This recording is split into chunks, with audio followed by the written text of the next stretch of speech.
It's recording now.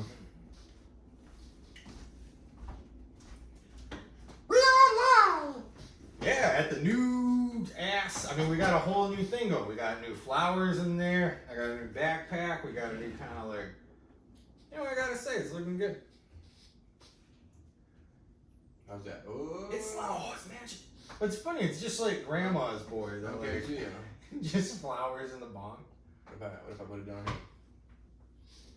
Yeah, I mean, I'm fine having it. Oh.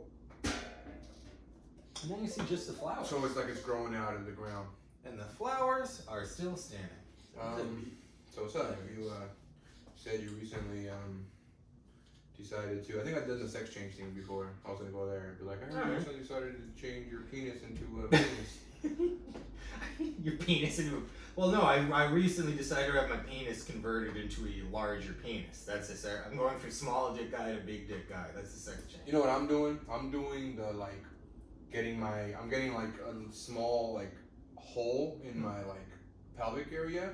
That way I can tuck my dick into that hole whenever I want. Oh, so you won't have to tuck it behind the legs anymore. No, yeah, you'll be able like to just plug it in there. Retract it back in like a bird or something. I don't know what animals. No, it's more like it's like a button fly, where I'm just like. Alright.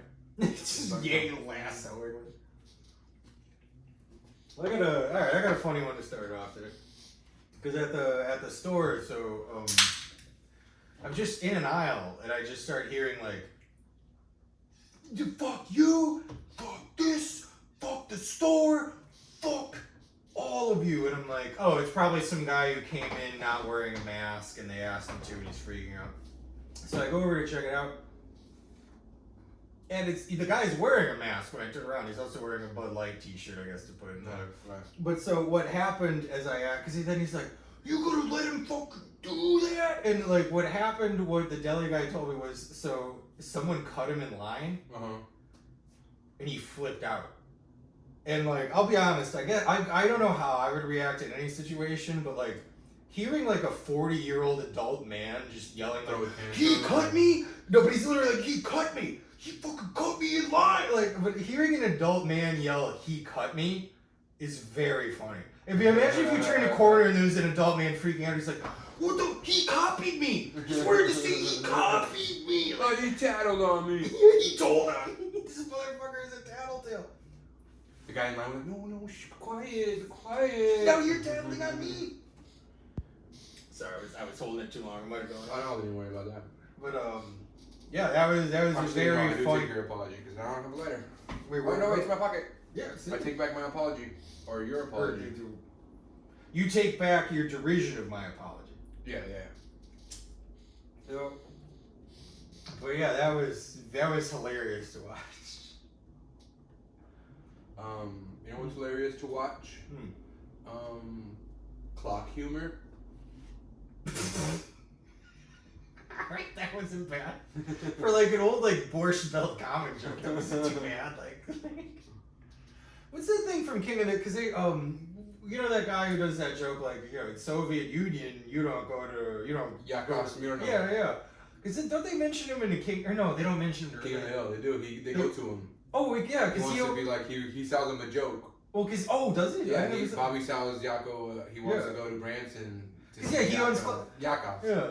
Because that's it. All I remember from that episode, because I must have seen it, is they're watching someone be like tell jokes, and they're like, "Well, he's good. I don't know if he's Branson good." Yeah. Which is funny, because that is like what LA might be to us, or like New York, like that is to the Hicks. It's like, well, when he's famous enough, he's gonna get to go to Branson.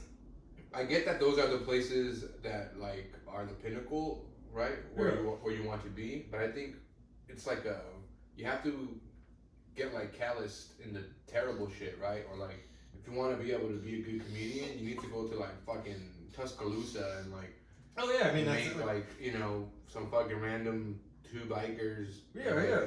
A chick that's beating her wife. See what I did there? I did a chick beating her wife. That was nice. Because it's still domestic abuse, which is not good, but it's now not male on female domestic abuse. It's female on female, so it's still bad, but That's actually good. Well, it's funny too, because like I feel like that, and like here's the thing: like I do not criticize it at all from a moral standpoint.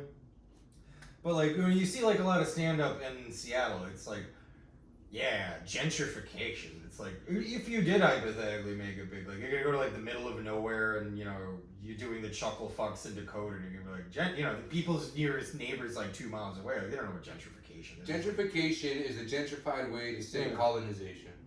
Actually, yeah, I mean that's a fair point. Right, so who was the first gentrifier? Fucking Christopher Columbus. People were like, "Oh, my property value is gonna skyrocket now that we got fucking." Now that they have, yeah. But no, it's more like, "Hey, you have to get out of this neighborhood." I mean, But this is our neighborhood, Mister. No way, Pocahontas. You get out of here. Can't afford here. We're trying to put up a fucking brand new brewery. Yeah. We got cold brew coming. we got. How dare you? This place has been a church for thousands of years. What do you even know what a church is, bitch? We just brought it. Yeah. We taught you Christianity. I told you what a church is. Yeah. I decide where the damn churches are. I'm Christopher motherfucking Columbus. He just shoots a musket here. He's like, you know, somebody else got here too. This guy. You know what would be funny is like Christopher, like, because I don't know much about history, but I'm just imagining Christopher Columbus and like the leader of the Native Americans they destroyed, but it's just training day. He's like Christopher Columbus, like smoked the weed. And he's like, I didn't know you like to get wet. Like he's just fucking with him like that. He has like he's like training a Native American guy to be like a colonizer, like a conquistador. I didn't know you like to get wet, Frank. Or I don't know. But you gotta go Spanish. You gotta go like 1600 Spain or what? I don't know when the fuck America was discovered or the fucking Americas. When the Christopher Columbus fucking raped and pillaged. 1492. 1492. They never talk because I know the song in 1492. Yeah, that's the only reason. He sucked a bunch of dudes. He said he liked to suck their dicks, and he did it. That's why he went. They kicked him. Well, they kicked him out. They kicked him out of Italy for sucking dick, and then you had to go to Spain. He's like, if you give me enough money to build a fleet of ships, I'll go get the finest silk and spices and suck the most dicks you've ever seen. They're like, that's an intriguing idea. We need to get him out of here. You had us at spices. We don't know if we want you to necessarily be sucking a bunch of dicks out there. Well, I guess if you're gonna do it, it's fine if you do it over there. But when you come back, when you come back, miss me with that shit. No, just keep for now. Like, miss me with that, dog. The thing is that they would never go for it, so he would have to keep it a secret. He would have to keep his sucking dick shit a secret because they're conquistadors. They're like sucking dick, but they're not proud of it. They're like, you know, oh, God said suck only women's dicks, not guys' dicks. Well, it's like a month before Christopher Columbus has to sail back and like give the report to the king and queen. The guy giving the report to him is just like, well, I mean, sir, like here's the thing. We got the charts. Dick sucking going great. We're up 500%. He's got the beat that like, sir, the dick sucking. Oh yeah, Castellano. And he's also Sylvester the cat. Yeah, it's like, fuck the cat. I mean, he's like, fuck all the dick I want. Rodney Dangerfield. Ooh, so my wife sucked a dick, but it wasn't mine. Is Sylvester the cat some sort of semblance to Rodney Dangerfield? Probably. They're all just Sylvester Stallone. Sylvester Stallone. Sylvester the cat also had a son that would always put a bag over his head and be embarrassed and not respect him. Remember that? He's like, oh, father. And he would definitely. I mean, because all Looney Tunes. Oh, my son doesn't respect me. Oh, I can never respect. I'm Rodney Dangerfield, Sylvester the cat. Well, because here's the thing. I mean, that monologue from the legal episode of the Itchy, like, do you remember that episode where the bum invented Itchy and Scratchy? He sues Roger Myers? Yeah. He gives that monologue. He's like, all cartoons are rip-offs. If there was no Top Cat, there'd be no Cheap Wiggle. Yeah. No, like, it's true, though. Like, if there's no Honeymooners, there's no, like, old cartoons just ripped off. Like, Peter Lorre, like, there's some character that's just like Peter Lorre. I forgot his name, and he was like, he's like, in 1922, I gave him a basket of corn muffins to paint my chicken coop. Those corn muffins were lousy. No, one of them was paint my chicken coop. One of them was Blintz's, because he's like, do you recognize this man? Yes. And it was like, in 1992, I gave him a plate of Blintz's to paint my fence, and he never did it. Those Blintz's were lousy. Those Blintz's were terrible. Paint my fence. Oh, I mean, honestly, I'd be pissed if I gave him a plate of Blintz's. But the recurring theme is that he keeps doing that to people. And he keeps being like, yo, I'll do this if you give me that. And he ain't putting up shit. Yeah, all the food can't be terrible. And he's like he's been homeless for years, right? Where he's like, yo, I'll fucking do some manual labor if you just fucking give me some food.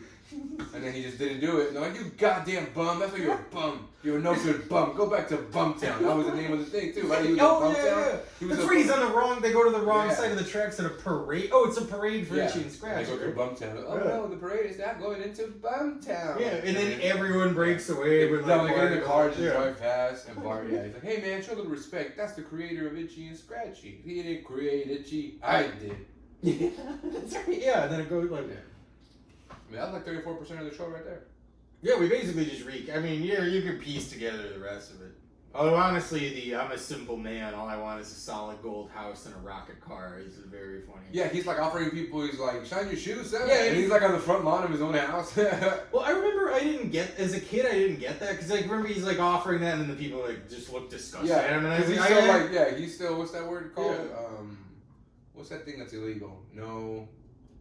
There's like signs everywhere, no panhandling. Soliciting. Oh, yeah. Well, because you take the cat out of the jungle, you can't take the jungle out of the cat. Shine your shoes, sir. But I did ask my dad. I'm like, wait, why are they mad at him? And my dad's like, well, he's wearing a suit and asking to shine his shoes. Yeah. And that would I'll be off-putting to someone. I'm like, yeah, I guess that would be. Like, I didn't understand. Like, but they were just offended with like a homeless man not being homeless. They were just more upset at the stigma now, right? Because what makes you like feel? No, but I mean, if a guy came up to you and like riding one of those electric unicycles wearing a suit, and he's like, "Do you want me to shine your shoes?" You'd be like, "There's something about this that's off."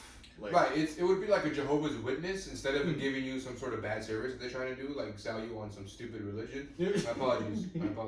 Every one of these is gonna get us canceled. On some sort of religion.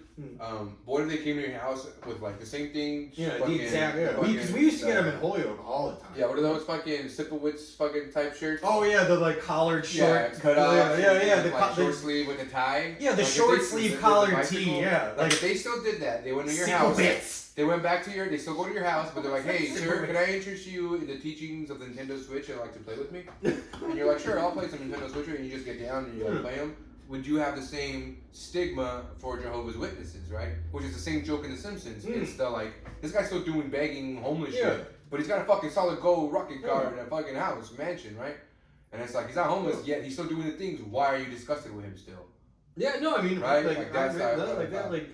Which was, I think those are the kind of intricacies you miss as a fucking infant, right? Oh yeah, like I didn't get it. You're like, I like to feel the colors, man. Yellow is good. No, I remember all the time. Like actually, I remember because I was like a kid when the Mike Tyson. I was like a kid when the Dredder Tatum one came out, but like I didn't know who Mike Tyson was. So I'm like, is this like based on a real guy? And my dad got mad. He's like, yes, that's fucking Mike Tyson. Like he got like mad at you, Tyson, for a reason. Yeah. Which is why I do love I do regret that incident of pushing my mother down the stairs. If I would, he's like, if I could, I would reconsider it. Wait, did you ever hear? Have you ever heard any actual Mike Tyson fucking sound bites? No. Dude, and I apologize to those that I might offend, but he would say shit like, "Oh, fuck you till you love me, faggot."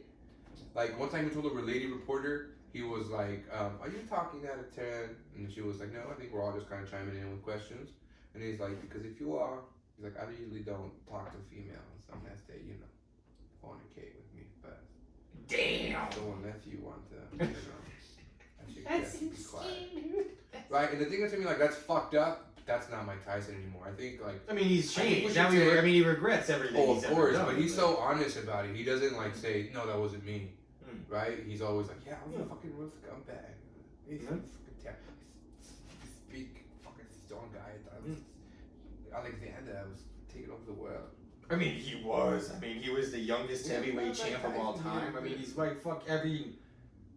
Because you watch him on the roast, and I've actually marathon, like, over the last month, I've marathon, because they had that cartoon show, Mike Tyson Mysteries. I think they're not renewing it, but, like, I watched, like, the whole thing in, like, about 2 months. But I mean, they're, like, 11 minutes. But, you said it was good. You liked it, right? I liked it. But, like, even, like, Norm Macdonald's character makes a joke, because, like, he's walking with, like, one of the people on the team. He's like, "Hey, were you scared or anything?" He's like, "Oh, like, when the monster thing happened?" He's like, "No, because earlier Mike said he was going to beat the shit out of you." I mean, I think sometimes he could kill you. He could kill all of them. I think sometimes we forget.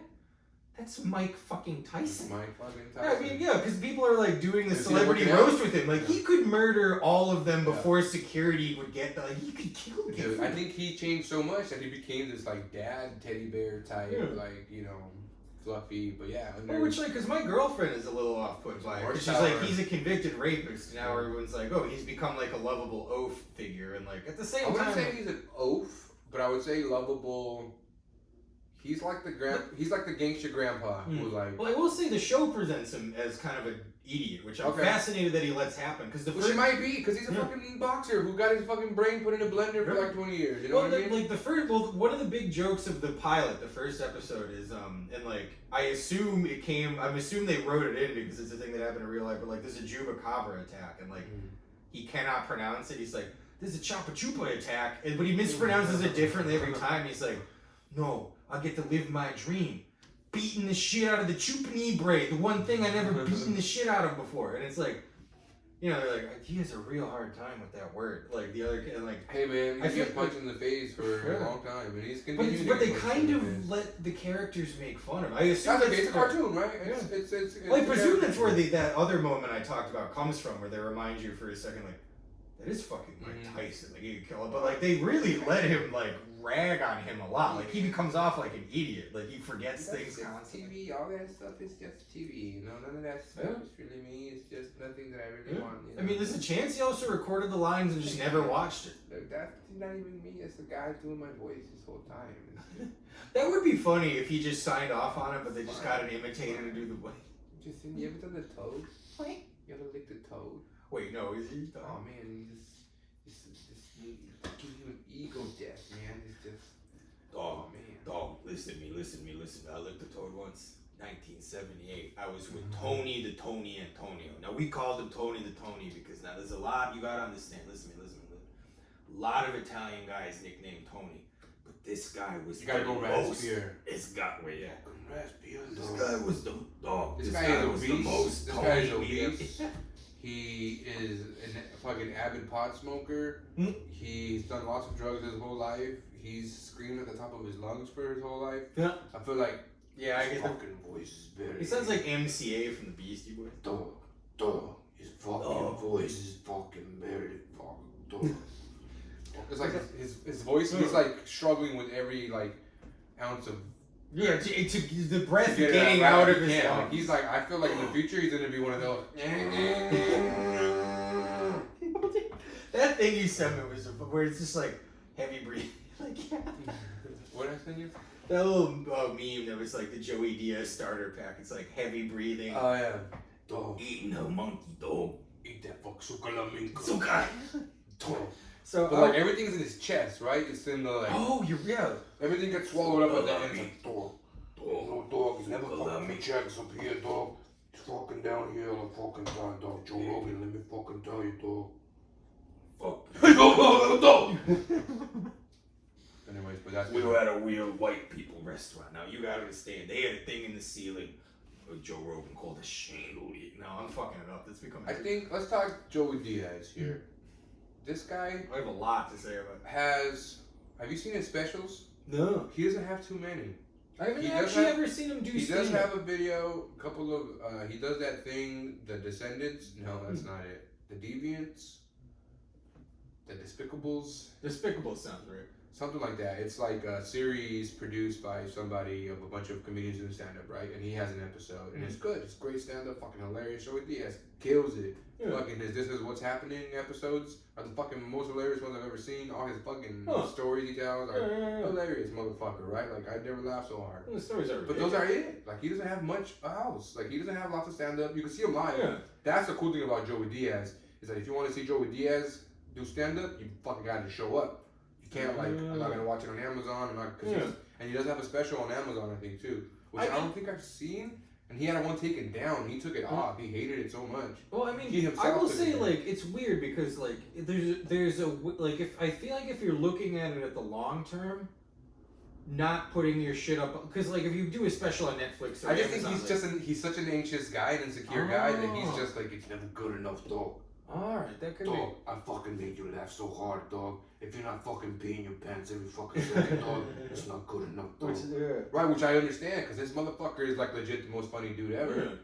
And then like, he probably feels like that's the kind of pressure you have as a stand-up comedian, where like, if I don't do this shit all of the time, then I'm not that anymore, right? Whereas doing it live, it's like you get those reactions live for sure. People are laughing at the top of their lungs because they're seeing this shit happen in front of them, right? So there's nothing like that's why. Have you been watching any of the Mark Norman stuff he's been doing? Oh yeah. Oh man. Park stuff. Oh, so you told me about the Park Norman stuff. Yeah, Park Norman, the only working comedian. And look at the reactions he gets, right? Because they're at the fucking park. People aren't there to laugh. I used to hate that shit about comedy clubs where you would go and it's like, hi, my name's Ponch. And you're like, why are you laughing? That's fucking my name, you moron. Right? And it's like, so you never know if you're funny or if they're just there because like, they're drunk. Yeah. Good, right? I love to laugh. And it's like, whereas now at the park, people are like, make me laugh, bitch, or else I'm just gonna fucking sip my fucking hard seltzer. Yeah, just the acoustics are terrible at a park. It's like you're not gonna get shit out of it before ignore them, and now you can't hear them. So I will say I did prepare a Mark Norman related bit this week because you told me about the Park Norman thing where he's performing in parks, and I thought it would be funny if you like ran with that and made a theme out of it. So there's like theme Park Norman. Oh no! Well, I was thinking it could be like Dark Norman, and he's goth. He's just like what about he like he's goth, but he's like so Mark Knight. Mark Knight. The Mark Knight. Oh, I get it. He comes out his back. Anyway, continue. No. Wait. No. He's Tony. Because he could be Tony Mark. He's like, that's how America did it. That's how Dad did it. Yeah. But I am the Iron Man there. With the the beam. My idea was Dark Norman. I guess there's two ways to go with it. Because the first is he comes out. We always do Norm Macdonald when we try to do Mark Norman. Yeah, well, all right, I've been working with it. I don't know. What's the difference between a pile of dead babies and a watermelon? I never fucked that. I never fucked a watermelon. Like that, he's doing like dark jokes. Yeah. The other way to go with it is Dark Norman, and he comes out and it's one of like hey, my niece called me. My niece called me the other day, and she asked me to go to the wedding, and I was like, well, I'm doing stand up on the weekend, so I don't know if I can make it. And she's like, oh, it's on a Wednesday, and I'm like, who do you know that's at a wedding on a Wednesday?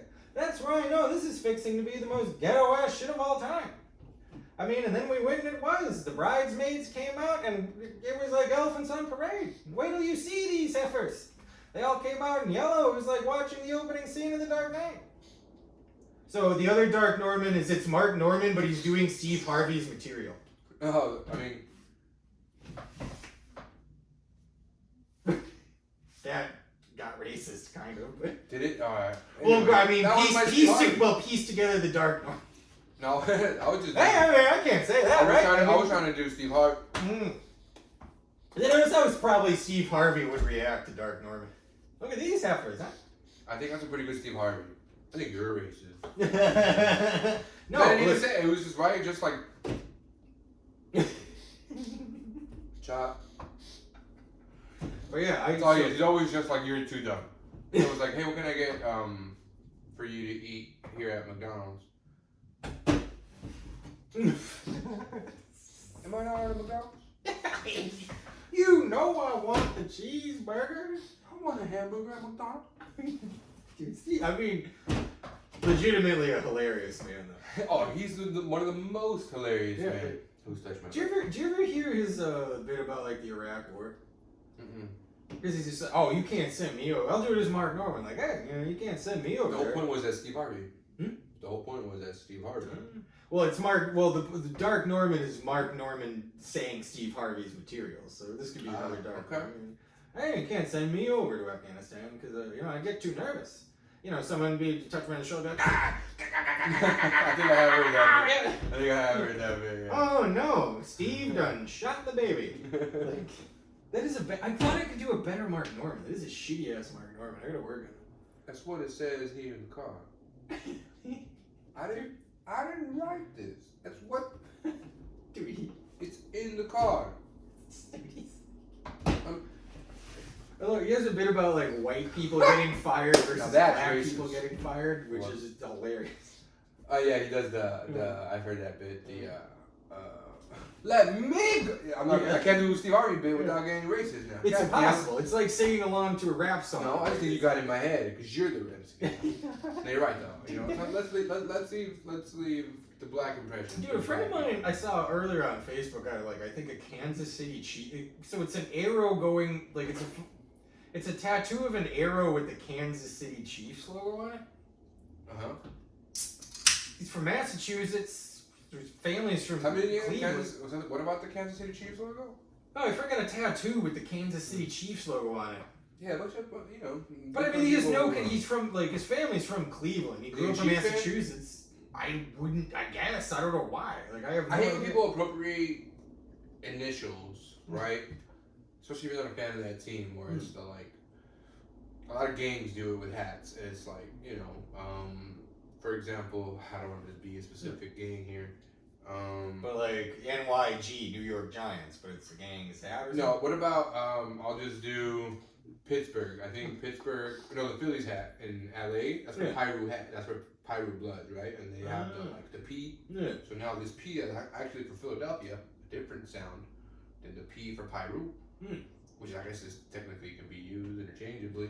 But now that they've appropriated the Philadelphia hat as the mark of the Pyro Blood thing, right? Well, if you're a Philly fan down there, you can't be wearing that shit. Yeah, pretty much. I mean, it varies, right? My buddy Riley texted me the other day, and he was like, "Shout out to Riley." Yeah, shout out to him. He was like, "It's just really." He sent me like a link to an article. Like, is this really true in LA? Do they really do that? And in my high school, at least, it was always like you couldn't wear certain hats. I remember for me in my neighborhood, you couldn't wear a Nationals hat, which now I never noticed until I was older. But that looks just like the Walgreens logo, the W. Yeah. But you couldn't wear it because that stood for West Side Pomona. And so the West Siders would wear the West Side, right? And like, if you had a West Side hat on, like if you had a National hat, you could wear an Eagles hat or whatever. Because that's like East Side. Yeah, that's crazy. It's funny because the Nationals weren't around until a little bit later. But I wonder what the different W's before that, right? Yeah. Like, what was the W hat that you used to wear? A Washington hat, maybe like a Huskies hat or a UW hat. You could do a Huskies hat. I mean, it could be Washington. I mean, if it's not the team anymore. You're about to say the Washington. Oh, did they change Redskins. The name of the team is now called the Washington Football Team, which I think is great. Cool with that. I'm tired of they just call it the Washington. Yeah, I like that. That's like when you because occasionally I have stupid let's have a mascot. Where are the Dixie Chicks? I'll be honest. Where are the Mighty Dragons? I'll be honest. This might Kraken, be stupid. Look at Seattle. The Kraken suck. It's the fucking dumbest fucking name I've ever heard. Everybody's like, that's great. Kraken is the cool. Seattle Freeze would have been better. Yeah, it should do I wanted them to do Super. Something with Super, right? Like the Supersonics, yeah. So I wanted them to do the Seattle Super Marios, and the mascot's a fat Italian. The guy, he tries to jump, but he's on hockey skates, so he just lands on his ass. That'd be cool if they only hired players and coaches who were named Mario. There was ways around it. Like they signed LeBron James, and they're like, "Hey, his name is Mario James now." Well, they're just because we changed his name to Mario. Well, it's like I showed my girlfriend the B Sharks episode when they're like, Pou de Beaumarchais, is it true that you changed your name? And he's like, by the many gods of Vishnu. It's not true. Like, it's that kind of thing. LeBron James is like, no, I've always been my name has always been Mario. I'm very Italian, named Mario James. Dude, if they stop making movies and plays, there's a chance you could just hire John Leguizamo to be. Because remember he played Luigi in the Super Mario. I gotta hear him in my head. I want to start doing John Leguizamo impression. I gotta lose more weight. You gotta do more, he's very... Because I don't even remember what he sounds like off the dome. That's what I think is the key to doing an impression, is you have to be able to hear it here, and then you can try to reciprocate it, parrot it. Oh yeah, listen to it a little bit. I just think sometimes I'm just a smarter parrot. It doesn't mean that I'm smart, it just means that I would be smarter than a parrot. Yeah, you can kick a parrot. Right. Dude, because I always love... a door and shit. I always love because people are because we have a lot of crows in our neighborhood and well, they're like, watch out for the crows, man. Because crows are the smartest birds. I'm like, yeah, but I'm a fucking human. Fuck the crow. You think I can't outsmart a dumbass bird? But also, who's fucking with crows? What are you doing that you're like, dude, I fucking flipped off the crow the other day. This motherfucker got mad, fucking pulled over, fucking just wanted to fucking start fighting me. What now, bitch? I'm not here, what? I just kept driving, dude. You don't want to fuck with a crow. He started yelling at me like the bagel box. Well, a crow flies high. I will say too though, to go back, I do want to disagree though, because I love mascots. Sometimes I get high and go on YouTube and watch videos of one mascot tackling another mascot. But you like it for because it's so stupid. The kitsch of it, yeah. Like, what's that called? Where that just think like. Kitsch is probably, it's almost enjoying it ironically because it's yeah, so like why do you stupid. have to? Because even so much so that there's so many ironic mascots, like the boinky doingies or like the blah blah blahs, and it's like. No, I like a good one where it's a guy. With a fuzzy hat. That's a shout out to. I won't say his name because fuck the Phillies. How about No, that? what is it? The Capital City Screwball? Yeah, which is the same thing as the Philly mascot, I think. Right. It's That would kind of suck if they just ripped off the we're good. Screwball. It's what is it called? Damn it, I don't even remember what the Philly mascot is. It's the Philly Fanatic. What's the Philly Fanatic. It's a Philly Fanatic. It's like a green fuzzy thing with like a tube mouth with like a and it has like a weird like tongue that comes out. Because what was the other guy that It's got like a monster. There was another one that got A popular for a minute. I forget his name. It was popular among like left people. Left people. No, it's a weird like. Just like Bernie Sanders, bro. I knew what you meant. But God, what was it? Like, not the Chuzzle Wuzzle. The fuck was that? Chalalumbas? No, it was some stupid mascot. There's the one. There's a new one now. There's like the one, the hockey one. It was like a It's big. Gritty. It's Gritty. like Gritty. Yeah, Gritty. that's what I'm talking about. That's the one. Yeah. Gritty. They're like Chungus. Chungus. Dude, No, Chungus. What is it? Chungus. Well, so Tungus is the. Who's the one from the AMPM? Tungus is You know what we've been AMPM. saying? Chungus is the Fat Bugs Bunny. There's a Fat Bugs Bunny. Yeah. called That, Chungus. no, I'm talking about the one from the AMPM. That's Tungus. So you know we've been pronouncing that name wrong for the longest time. It's Tungus? pronounced AMPM. It's actually Ampum. You know that? Yeah, dude, it's Ampum. But I thought it has a name because it's open in the AM and the PM. No, it's Ampum because it was created by a dude who didn't have any verbal skills. So the dude would just say Ampum, Ampum. And it was like a nod to non-verbal skills. Ampum. Dude, that like. And sir, can I get some gas? Ampum, Ampum. Amp him up? No, amp You got any like those McRibs, but aren't McRibs? They're just like the barbecue. Ampum. I love those shits. It tastes just like the McRibs. The bread is different. Yeah. So I've never had one, but The my bread- coworker it tastes like used to the get them There's every no day. bread. That's I do the chicken sandwich. I do the double cheeseburger. I do They're all everything good. else. They're all but good. that. The Oh, yeah. cheeseburgers taste like the school lunches, which I love. That actually. Yeah. Remember when you used to get those like in the foil? Yeah. And like pouch wrap foil, it. and then like the cheese was all like melted on the foil, and like you couldn't even eat it anymore because Because even if you take it off, it's it was not like all foil. brown, and it was all like they Yeah. put in that shit for like 1,000 degrees, and it was like. But Dude, anyways, I loved it. It was something about that like. I still miss our high school spicy chicken sandwiches. Dude, I miss all high Thursdays, school like food. spicy. But chicken then there was some sandwiches. high school food that you're like, what the fuck is that? The taco pocket was so good or it was so bad. It was one of those things where it's like, this is frozen through. We had a day where they would have taco bar. You could take taco shells and then scoop it in, like make your own. See, that's a bad move for fucking whatever grade you're in, because I'm just going to be like. Oh yeah, because it'd be like, take Which only we did. 3 We had a shells, salad and we'd bar. always be like high. We had a salad bar in middle school, Really? and that's what I would do. I would just like load it with like, it was just corn and ranch. That sounds just corn. I'll eat like one scoop. Let's go scoop fucking and I'll like throw it out and then just waste all of it. What the- I thought you meant that because like we would just steal way more than we were supposed to. Oh no, but there was like it was a Yeah. salad bar. So imagine like a Sizzler salad bar with like pineapple chunks and That's not cottage awful. cheese. I'd have hated that as a and kid. raisins. Yeah, it was supposed to be like a healthy thing. And Yeah. I used to love it actually. I it was really good. You could do it with like ham bits and bacon. I'd bits. have hated that because we used to get we had the normal food and then at one Mhm. point they opened this place that just sold like slushies and ice creams and kids like stopped buying the school lunch and just went to the place that sold slushies. No, yeah, in and high school we used to have the whatever the snack bar, and I used to get the deal was popcorn chicken and I think it was like a 21-ounce Powerade in a cup, Yeah. and it was like all together was like $1.50 or something. Damn, that's yeah. And with like a little cup of ranch, That's and it. the ranch tasted like ranch, but the texture was just like white water. But it was so good. It was so liquidy, but it was so fucking good. Watered down the ranch. I don't know what it was, but it was like white water, and it was like we're drinking whiteout, but it was fucking delicious. Then you dip your little fucking fat fingers with like your one nugget, and, Yeah. like, Oh. and so you're just like, or you're just like slurping on your. It was just I don't know, you're just eating whiteout, That I mean that. ranch flavored whiteout. That's just what it's like. 1 part ranch, 2 parts whiteout, a little bit of Yeah. water. And then like a lady's just fucking hawking loogies and smoking a cigarette while she cooks it. What do you want? Enjoy it, hon. It's healthy. Yeah, it's good. White's a healthy cutout. Just smoking the cigarette, being like, "Now listen, dog. Listen, it's healthy." Joey Diaz is your lunch lady. Trust me. Hey, blue cheese with you, win, or go fuck your mother. When I was a kid, my mother, she would dump blue cheese on my head. It's a white dog restaurant. Dog. It was 1962, dog. I remember, dog, because it was game 4 of the finals, dog. Yeah. Larry Bird and Jerry the Snake, Jake Roberts was there sucking in by dog. Dog. Just visualizing Joey Diaz sitting there and a guy with I just picture a him like boa constrictor wrapped around his. I just picture him like, Yeah, with the hairnet smoking. dog, try the fucking salad bar, dog. It's fucking delicious today, dog.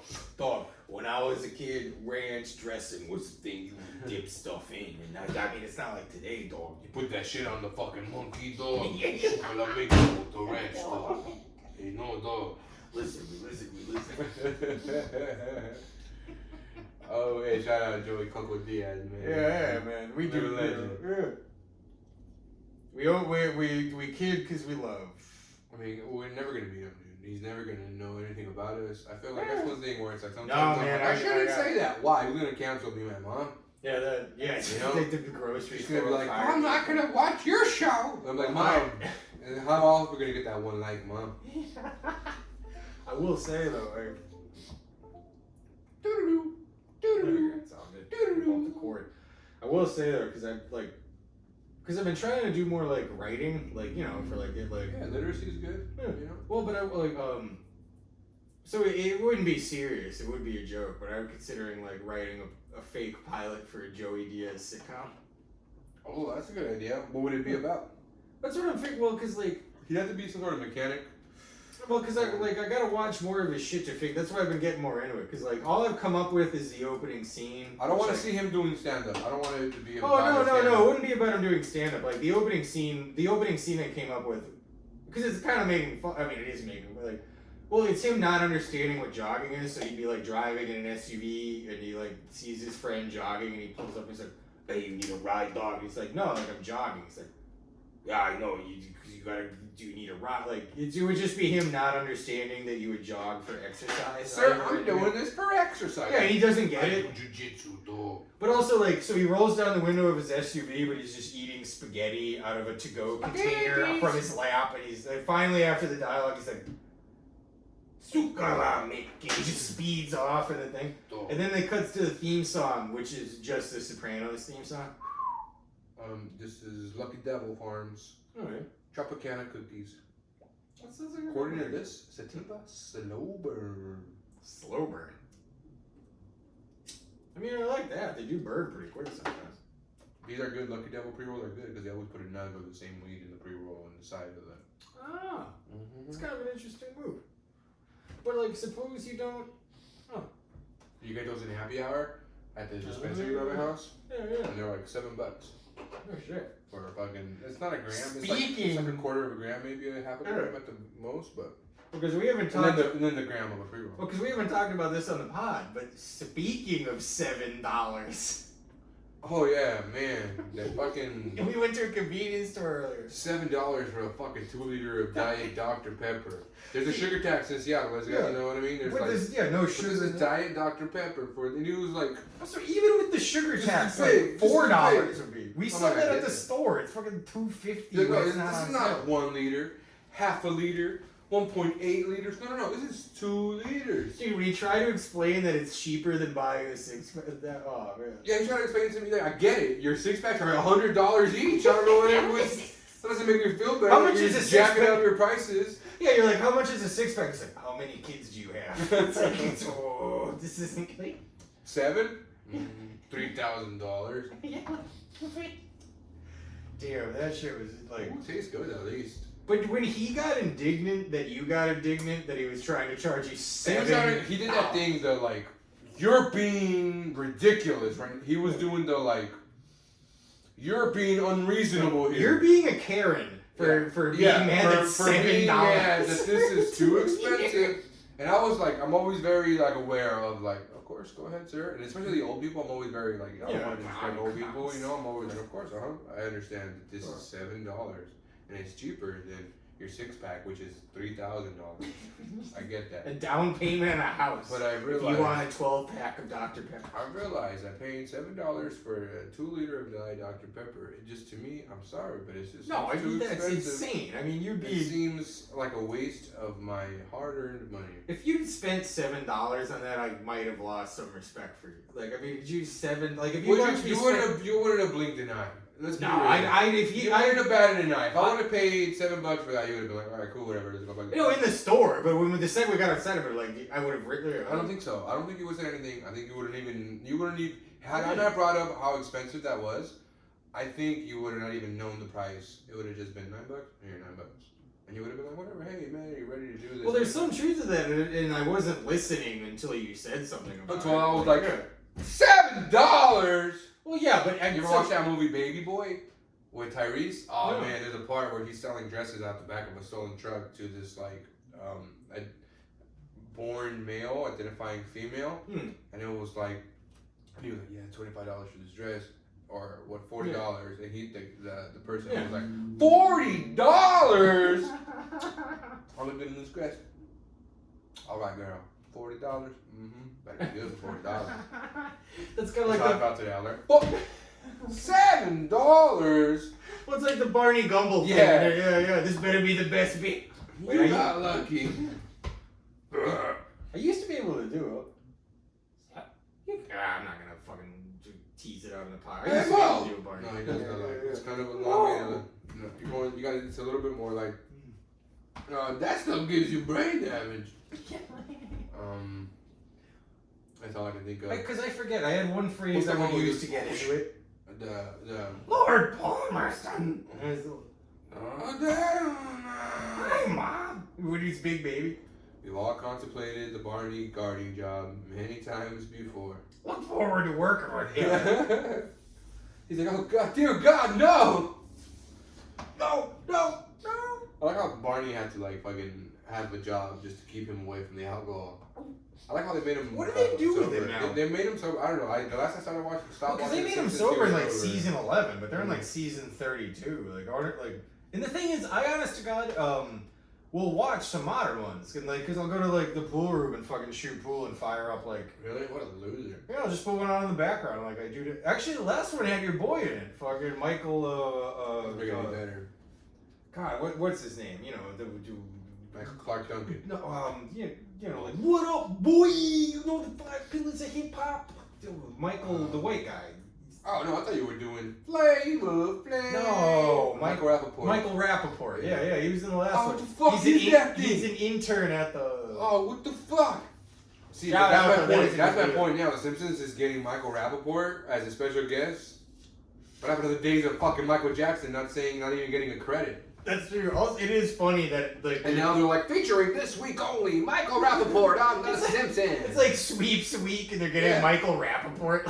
It's like, oh fuck, it looks like grandma the fucking thing. Oh, what the fuck is that? Honestly, The fucking Donald Trump's fucking out of his mind. We've been shitting on him, but it looks like grandma. Legitimately hilarious. No, I love Michael Rappaport. And that video of the fucking looks like grandma the fucking thing is fucking hilarious. Get it away from Sally, or whatever he says. I don't want it starting a fight with sunshine. Did you ever, because he's not like, did you ever see the video he posted of like, he lives in New York, so I think he's just walking through Chinatown, but there's an old woman just sitting on a bench, and she's got like a purse next to, she's like feeding pigeons around, and you just see her like, she does the like head side to side thing to make sure no one's looking.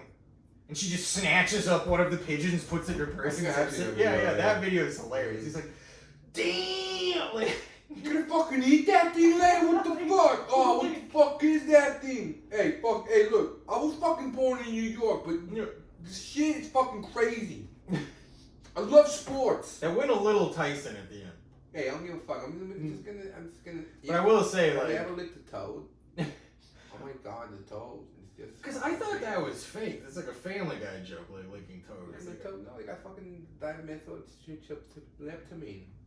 Whatever that shit's called. I might lick a toad. Listen. Dude, fucking whatever that toad from like Mexico and like those parts of the world, I don't know where they have it specifically, there's like fucking DMT on it. It's like, it excretes like DMT. This is Joe Rogan being like, so they extracted and smoked you ever it. licked a frog, bro? Well, Joe Rogan does it the like fancy way, though. Well, Like, DMT. yeah, whereas Mike Tyson is over here fucking like doing it with shamans, looking like, you know what I mean? Yeah, he's in the middle of the desert licking some rare frog, and he's like, yeah. Which honestly, if that makes you the heavyweight champ, I wish I could do DMT, man. I wish we had fans that can ship me DMT. I never done DMT in my life. really, I've never done it either. Hit me up after the show if that's what you're. No, well, I got a different thing. We'll talk after the show about that. My thing is, look, man. One thing I'm gonna admit here, and I think this is a step in the right direction, is that I love drugs. All drugs, across the board, whatever they are. I don't care. The worst one for you, crack. I never done crack, but I'm sure I'll love it. PCP. Yeah, Never done it. But well, that's why I tried. Yeah, Mark Norman, I've never done it. I never done PCP, I've never done it. Never sucked a dick. Who knows? I love it. Yeah, you know, one time I snorted and I was like, hey, you gotta unleash the crack I animal. mean, what's his name? Park Norman. Because there's gotta be another. What about this? Narc Norman. He's like, hey, He's you know, my talking to roommate. Yeah, my roommate did drugs. Yeah, I tell them. Never just doing puns for shit. Which was the original joke in the first place that he did, which is why I think it's funny to kind of be like, Yeah, to bring it full circle. yeah, you make it, you know. Bring it all the way around. You know what you can bring all the way around? A boomerang. Or Well, they go like that way and back, right? it's still around. Mm. I got okay. It's more of a Honestly, now that you say that, I might, because you used to be able to get some like cheap ones for like $2.99. I might fucking order me a boomerang and see. do they really come back to you like that? I don't know, because when I was a kid, there was this place, Hampton Beach. It was like a beach 3 hours away. And, there's just all these like shitty shops across from the beach that sell like. Like your boomerang, that? Well, I mean, because they had a bunch of tourist shit. You could get like Yeah, those we little know that. clackers, but yeah, they sold boomerangs. But at the same time, like if I bought a boomerang from the dollar store, I wouldn't expect it to work. Bottom work very good, yeah. Yeah. Trying to do if I'm an Australian, but I'll be honest, we can't do a very good job. This might be the one I can do, Mike. All I don't right. have to jump. I've done this one enough where I know what I'm doing. So I even know a bunch of racist words in Australian, but I won't say them on the podcast. That's how much research I've done. Like, so I think if you Which can. one? What's some racist words you can say in Australian English? Well, actually, so listen. So this I know is. Ranga. But that's from New Zealand, I think. I know that's from watching Jonah from Tonga. You fucking Rangaman! Well, Oh, you someone Ranga. told me their N word is abo. Well, that's just Aborigine fucking. Oh, if I you- never put that together. Yeah, that We're trying to actually- fucking I'm sure same thing. If you Well, did so with my buddy, I had a buddy in college who told me this once because he was like it was when we were in the truck I was talking about. We were in the college, but because he was telling me he was driving around in L.A. and he was listening to like a radio talk show in the '90s, and it was like Monday, so like. Or no, they were like, call us in for your like funny nicknames for people you have, or like funny nicknames for coworkers. So there's people calling it, being like, oh, we call our coworker shopping cart because she's shaped like a we call our friend Buckethead. I got some good ones. Well, but there was one guy who called in. He was Australian. He's like, yeah, well, so where I'm from in Australia, we have this word for African Americans. We call them Tuesdays, and the guy's like, why do you call them Tuesdays? Like, well, because nobody likes Tuesdays. Oh. This is the radio played this. But that's not fair because I love Tuesdays. It's better than Monday. Exactly. Taco Tuesday, so who's worse than black people? Yeah, Jews. Yeah. Oh, We call them Monday. we call them Tuesdays. But Yeah, no, so I feel like but he said he like heard these. He's like, yeah, our local radio station played that, and like. I'm sure. I mean, dude, how racist is the world? It's true. I mean, it's incredible. Like, Right? people Look at America, pretend, right? You know what I mean? Listen, like last week we did a big vote for Sleepy Joe episode, but just to balance it out a little bit. What's the name of that episode? Oh, you haven't up to I was gonna call it Sleepy Joe's Lullaby, or no Alibi? No Lullaby. I don't know. It's just something like Nah, that. it's too long of a name. We could just call Just it. call it Sleepy Joe. Or Sleepy call him Joe over works Biden. fine. If you want to call him over But Biden, did you get know some he votes for voted? Biden, He go for it. voted like against integration twice. He voted like for segregation twice. Like back in like the 70s. Would you rather have the dude who voted against segregation or for segregation, or the dude who is whatever the fuck Trump is? That's a fucked up part. Well, I want to look into it though because like the one thing that will get me to vote for sure Is if he says like, yeah, I'll let the Mexican kids. Wait, you're actually thinking about not voting for Biden? You've never voted in your life. You I can't agree. moralize me on this. I agree, but at you this cannot point, scold me on not voting. Dude, I agree with you 100%, and it's my fault that they were in this problem because I didn't vote last time or ever. And that's the problem, which it isn't really the problem because... No, I don't think so because, like, what do you think about, like... No, my point is you're right. I shouldn't say shit because I have never voted, but my regret is not voting last time because now we got this motherfucking monkey in the fucking office where it's like, right? Like... I mean, I'm too cynical to buy it. My point is, how dare you? I think not voting for Trump is just as, or not voting for Biden is just as much as voting for Trump. But a lot of my crazy Trump relatives say not voting for Trump is the same as voting for Biden. So if I don't vote for either one, I'm voting for both, right? What do you mean? Say that again, you lost me. I have a lot of like right-wing crazy Polish relatives, and they'll post like the other side of that, where it's like, you gotta vote for Trump, get him in there. If you don't vote for Trump, that is a vote for Joe Biden. Yeah, it's good. Well, yeah, but if my point is like that, but I mean, if I don't vote for either one, I'm voting for both, according to people. But my point is, you're talking about how you weren't going to vote for Biden. So are you going to vote for Trump? No, I'm just exactly. So you're just not going to not vote. Yeah, if I don't vote for Trump, if I don't vote for Trump, I'm voting for Biden. But I think a vote for not voting is a vote for Trump because Trump supporters are more likely to go to vote, whereas Biden supporters or Democratic supporters are not. Right? Me, for example. You, for example. You probably won't. It's a burden to me to vote. I gotta get up and do shit. Don't give me this you can mail in bullshit because it used to be fucking post office is fucking getting shafted. I mean, you can't just put it in a mailbox. You shut the fuck up. But my point I mean, you could have literally before this election, it could have gone. My point is, I'm not even registered. My point is.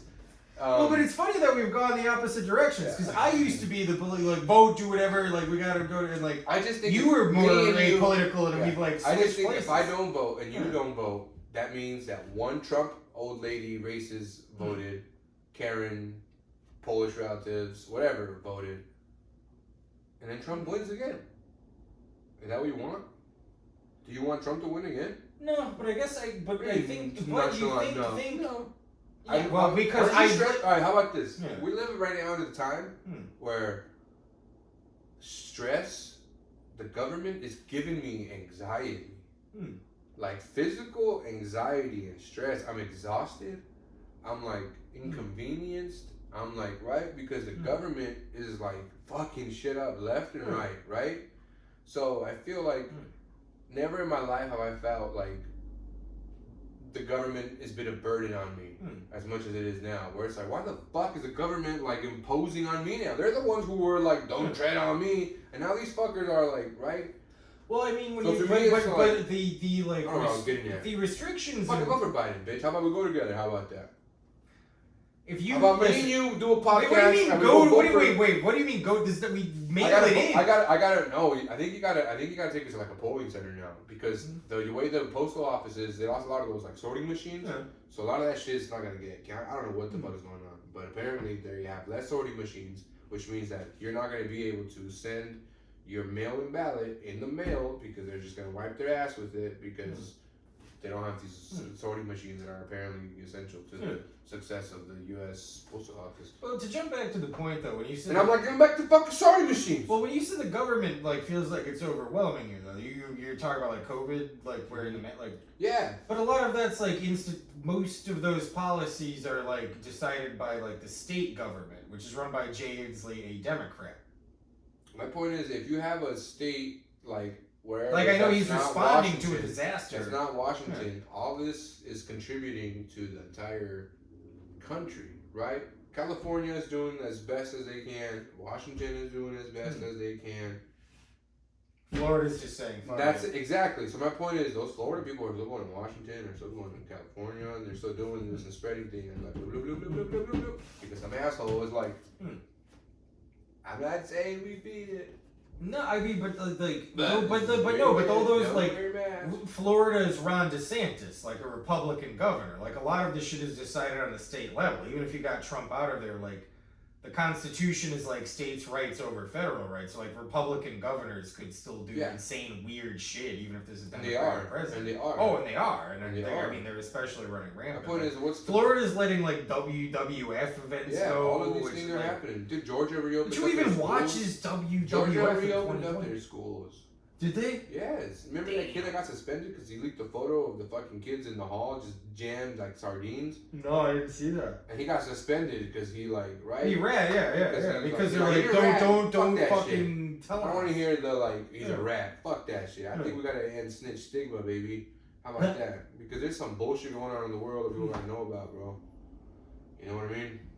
That should be the title of the episode. End snitch stigma. I don't know. We'll get ganked in the parking lot. I feel like if I advocate for snitching, I'm gonna die.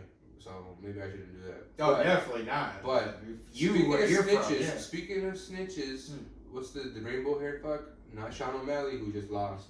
Who? He rolled his ankle. Fucking Sean O'Malley. Sean. Yeah. In the last UFC event last Saturday. Snitching Sean. I'm talking about Tekashi 6ix9ine. Oh yeah. Tekashi because he snitched on everybody. everybody. On everybody. And he's like fucking doing great. He's already had, I think he's released like 3 or 4 songs. Dude, well, he's whatever. And I think 3 out of 4 songs have all peaked at like. Oh, sure, but he's one of you because he's Mexican, right? He's not even like. I know idea he's Mexican. What I mean, what does that mean? I'm a teacher, sir. But no. Well, look at me being racist. Like I know everyone's racist. Like, do you know the dishwasher is Iberian? Like my dishwasher is Iberian. But yeah, he snitched on. What the fuck is Iberia? I don't know. It's a random word from my head. I like that. Because it sounds like Siberian, but it's not. It's probably some kind of it might be like an obscure region of Spain or some shit like that. Are you thinking of what are people from Ibiza called? Ibizian? Or I bet Ibizian. Ibizian what? Ibizian, bitch? Ibizian what? Ibizian the hive? Ibizian the honey? Ibizian my hair? What are you talking about? Ibizian, fucker! Where's the bees you get? Ibizian this motherfucker. You bees ass bitch. Just elbows him. Have you seen that video of that lady, the bee queen or whatever? She's just like helping these like bees and like putting them in one hive to like a bigger hive and like move the queen into like another area. And that's kind of cool. And like she doesn't wear any gear. They don't sting her, and she's just like.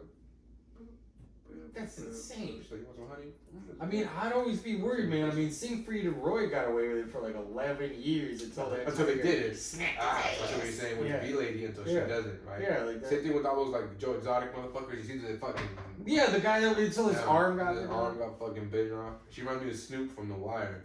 Oh, exactly. Yeah. That was exactly You ever seen The Wire? Have you ever seen? I've been rewatching that shit. I just started season 5 again. I've started rewatching. That's the one I've never seen. I've seen the first 4. It's so fucking good. I heard the 4th one is all about the education. Kids. Yeah. And like all these fucked up systems that are like fucking up the kids. And the 5th one, I just started watching it, and it's the like. Because doesn't like McNulty fake being a serial killer or something? I've never seen the 5th one, but like. I don't remember about that. The 5th one right now, he rejoins the Special Investigation Unit or whatever. He's always forever rejoining the Special. I love the show. It's funny. He's forever rejoining. Yeah, he's always. I love that fucking show. No, that show is fucking great, dude. It's so fucking good. But yeah, he rejoins it. Yeah, right now they're trying to get Marlo. They're trying to crack Marlo. Mike is becoming the like the little like all these little kids what happened to all these little kids, right? Like one of them got labeled a snitch. And he got like his house burned. Like, dude, oh man. Dude, I remember season 4. Yeah, he gets. But Chris and Snoop, dude, the best actor in that show is fucking the person who plays Snoop. Oh, because I don't think she's an actor. Yeah, I think she's a real Baltimore gangster, man. And I was when she's buying the nail gun. Yeah, when she's buying, like, you fucking earned that, man. It's like, this is $800. Like, yeah, man, you sold that shit like a motherfucker. But no, she's so. And then you know she gets paid. Yeah, she's so fucking good. Well, in the scene where like, spoiler alert, you can jump 30 seconds, but like that scene where the like kid she trained, he just pulls the gun. Mike, yeah, and he's like, Michael. How my hair look? It look good, like it look good. Dude, that show is so fucking smart, good. Like she. The Stringer Bell, dude, fucking what's Stringer's interesting. He's the man. The Barksdale shit was so. All the fucking Avon was great. Fucking the dude who plays Weebay, they're all so good. Yeah, like fucking who's the dude? Dude, Cheese is Method Man. The guy who plays Prop Joe so good, man. Dude, yeah. I got a proposition for you. Dude, Omar's I got the a best. proposition for Omar's the you. best, right? I love the like, Dude, oh Omar. shit, Omar coming, and everybody's Yeah. like, and he's just like, hey yo, and he's Yeah. just walking around with a shotgun, hey yo. Well, just because he just And like he's game. walks Yeah. around out in the open. I love how and no one ever. I love like, how the like scariest gangster in The Wire is a gay dude. Yeah, and he like. Isn't that cool? Well, that's it. He's just Shout out like to walking Wire. around in the open with a Right. bag of money. He's like, "Yo, give me your drug." Like, You see the one where he goes out without. He his just spoiler knocks. He's alert? like, "Yo, if you don't Spoiler give me it, alert. I'm coming in there." Yeah, spoiler alert, spoiler. You see the one where he's just like he runs out of like cereal and he's like fuck and he's like about it and he's like in his underwear and like a robe and like he's walking and he's like gonna put the gun in his like underwear and he can't. He's just like it's like falling off. He's like fuck. So he leaves the gun and you're like oh shit, Omar walking around without a gun and he goes back to the convenience store across the street. And then as he's like walking by, they're just like throwing the drugs down from the house. And they're like, oh shit, Omar's coming. And he's just like. And he's just like he has to pick it yeah, up. and he's just like inconvenienced, just picking up the drugs, and he's just like. I don't remember Yeah, that. no, One. and It's then he so goes funny. back, and then he goes back and he pours the cereal, and then like his like partner's in there, and he's like, "You do a robbery," and he's like. I think I really isn't there like no milk or something? Yeah, like there's no that? milk, I think, or no, it's out of cereal, and he's like. Oh, that's it at the beginning. Yeah, He's they're like fucking go get. He's like, at least let me know. or dude, something. what a good like. That show's so good, bro. I That wa- shit's so fucking good. I've never done it, but I want to do because the guy who wrote it, like David Simon or whatever, he did a show before that. And it's called like Homicide: Life on the Streets. It sucked. Well, no, it's I about feel like like these I lifetime. heard no, it's no, it's not like a documentary. It's like a Law and Order style crime show, but like he was a real Baltimore reporter, so it's just based on like all the shit fucked like up that. shit he saw in Baltimore. It's supposed to be real good. David Simon wrote this? Yeah, it's the same guy from The Wire. It's a show he did right before. What So else? it looks shittier and like the filmography is shittier and everything. But like I heard it's just another real like. No, And it's different because like it's different from The Wire because it's not like an overending that's thing. what I It's love just about The every Wire. episode's like a It's story. those cool like story, Yeah. right? Whereas like Weebay, right? He gets locked. Spoiler alert. Or just Weebay's son. Oh, I remember? love that. Oh, Remember, he gets adopted by But Colvin. yeah, well, the that dude who, scene like, where he and Colvin talk. yeah, where he's in the prison and he's Yeah. like, look, man, you know your son's not cut out for this shit, and he's like, fuck, all right. Yeah, well, and he's like, you and I, well, because they even like relate to each other. It's like They we're grew on up the in other the same side, place. yeah. Yeah, they grew up. It's like in the we same were place. enemies, but it's like we know the same shit. Yeah. Like like you remember where Mhm. fucking Yeah. Tatum Man got shot, and he's like, oh, fucking 85th and goal, like. Dude, that shit was Yeah. Dude, shout out The Wire, man. Yeah, So great fucking good. show. What else is that David Simon done besides Homicide? Homicide and The Wire are the only things I know of. That's it. Yeah. I think I heard he did some show about like jazz musicians or something, but it sucked. But is it something that he knows? I mean, I don't know. That's what is good about The Wire, because he was a fucking reporter, right? And he was able to see all that shit. Well, let me ask you something though. Like this is like because I heard it's about I don't know. He did some show about music as his third show. I'm listening.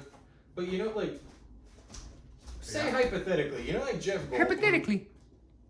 Because like like Jeff Goldblum, he'll like play jazz, like do Yeah, jazz. yeah, Goldblum. Yeah, Jurassic Park. I haven't Yeah. been in that one. You like it? Yeah, Jurassic Park. You know the thing about that is Jurassic Park. The park is not that Jurassic. It's not that much ass.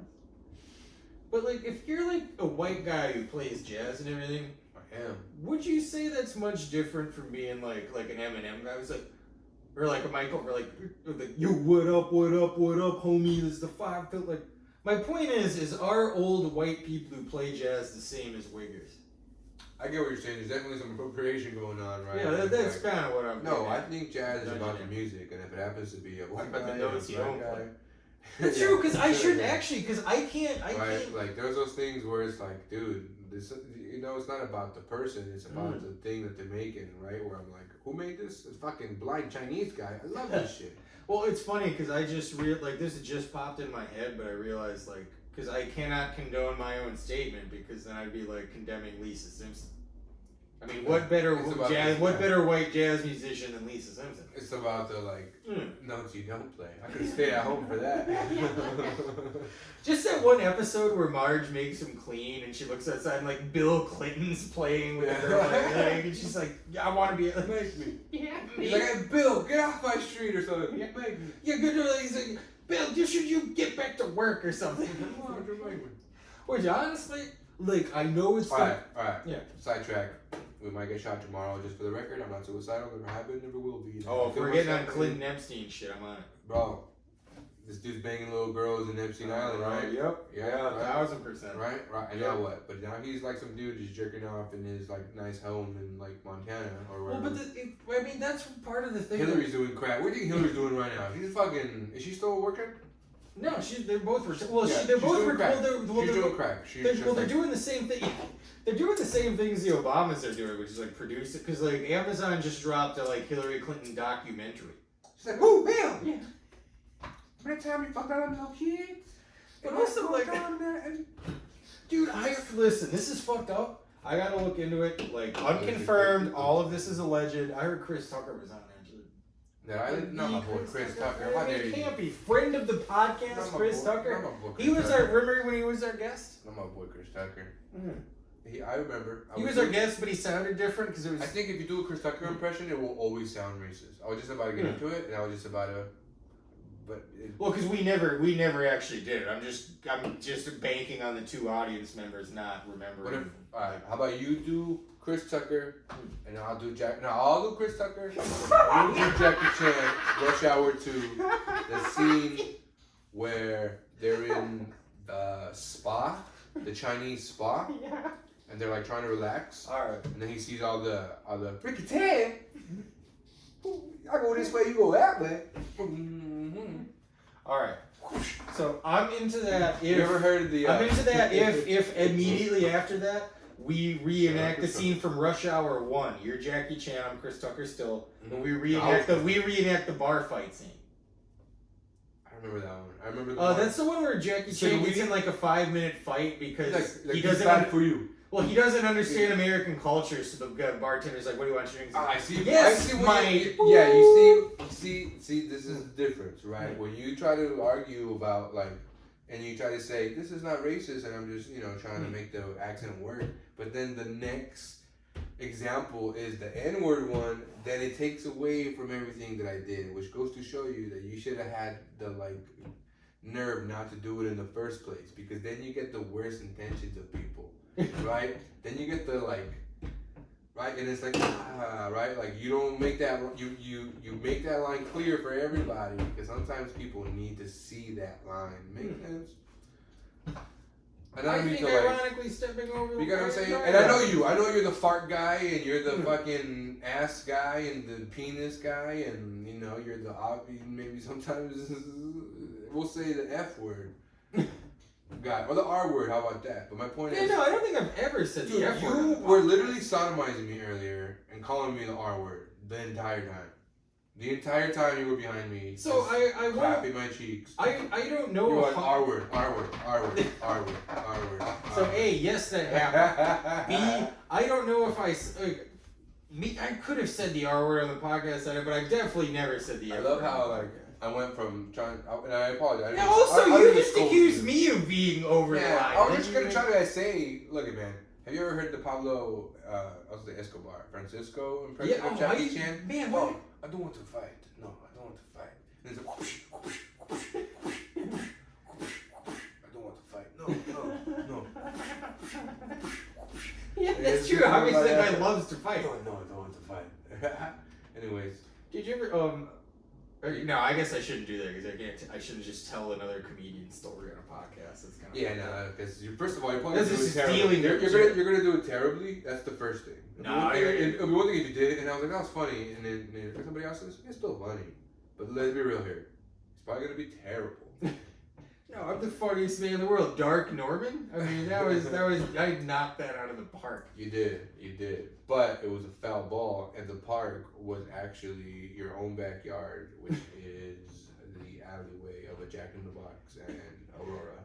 Just an adult man playing in a Little League field hitting a home run and being like, I hit that out of the park! Yeah! Sir, get the fuck off my lawn! Oh, fuck you, charging the bound! Just throwing the bat at the guy. You changed, Jimmy! You fucking changed! Yeah, we were in high school when we knew each other. There's a fucking homer, you piece of shit. Just hucks the bat. This is my mother's funeral. Yeah. You killed her hitting a home run into our house. You kept hitting foul balls through our window. Into her iron lung. When we asked you to leave, you continued to hit more foul balls. You said, quote unquote, make me, and then started hitting more baseball. No, you said, quote unquote, that was a home run. You know what I will say? You killed our mother and then began running around the yard with your arms up, screaming, "Mark McGuire Jr., Mark McGuire Jr." Again, I will say what I just did. Oh, should we mention we're now sponsored by a different... Yeah, this is the beep, beep seltzer. Yeah. It comes from the island of beep. What's Crafted, spiked. This is craft. Now we got craft spiked seltzer. Hey, look, man. I appreciate the hydration and dehydration. This is just like an anomaly to me. Not an anomaly. What is that called? A paradox? No, the other one, the third one, the stupid one. Like Britney Spears went to Yale. Oxymoron. Oh, yeah. Which is fucked up to Britney Spears. She could capable of going to Yale. Oh. She definitely sell it out. A bunch of people. She could go to Yale and sell at a concert immediately. But I will say, because I was deceived, because I thought it was from like boop boop in Puerto Rico, but it's from boop boop in Washington. Yeah. Bullshit. Thumbs down. It's not the city Yeah. of Puerto Rico. It's the boop islands in the Pacific Northwest. Seltzer. I mean, you know what's funny? I thought I did a good censor noise. Then I heard yours. Then I did the version of yours, and yours sucked. And then I tried to copy you for some reason, and then mine sucked. So then I'm just like, God damn it. Well, I mean, if something sucks and you photocopy it, it's gonna also suck.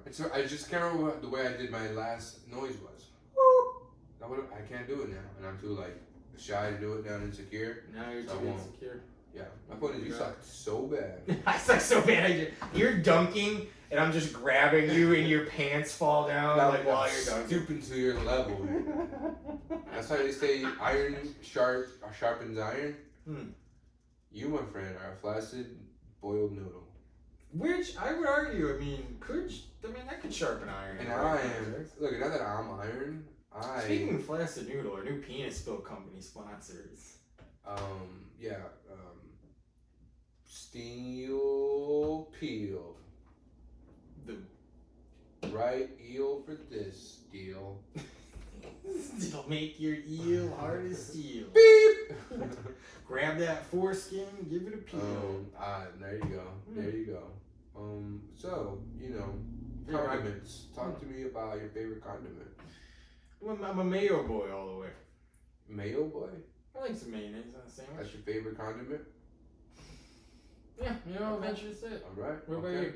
Oh, is hot sauce a condiment? I was just gonna ask you the same thing. I would say yes. Okay, I'm gonna say hot sauce. That would be number two. What's your number two? My number two, I'm gonna have to say ketchup, even though I don't eat it anymore. Really? Oh, not mustard. I take it back for condiments. I'm gonna go ranch number two. I'm gonna go obese American with it and go ranch. Ranch is a good. Oof. Dude, it's fun because when I was in college, we had this double ranch reference. Yeah, actually, because you talked about it earlier. I had a homeboy in college who would get pizza from the cafeteria and then dump ranch on it. I was like, "What the fuck are you doing? That's disgusting." Delicious. Oh yeah, but then he's like, "You need to try it," and like finally taught me to try it, and I was like, all you do is jerk off with ranch for a year. Yeah, that's all I still like. I'll do it now, and all my friends are like, "What the fuck are you doing?" I'm like, "It's so." You have to try this. Yeah. The beat goes on, baby. The beat goes on. Talk to me about your favorite dressing. I like a Caesar dressing a lot. Okay. Oh wait, 1,000. Oh man, I like. Listen, I like a lot. I like Caesar. I like Italian. I like Thousand Island on a Reuben. You gotta, aside from ranch, you gotta pursue. I guess you're right. Ranch is a dressing also. Huh? Yeah. What is it? I feel my favorite dressing is a dressing. Blue cheese. Ooh, that's a good one too. On a burger. Yeah, a burger, or some salad, or buffalo wings, or man. Go back to the Joey Diaz. Go fuck your mother. What's that? Dog, fucking blue cheese with wings, or go fuck your mother. Can I get you another soft seltzer? I can take one. Also, I can cut this part out, but God, Peter. Everyone pause. We're on commercial. I'll be fast. Or cut this out.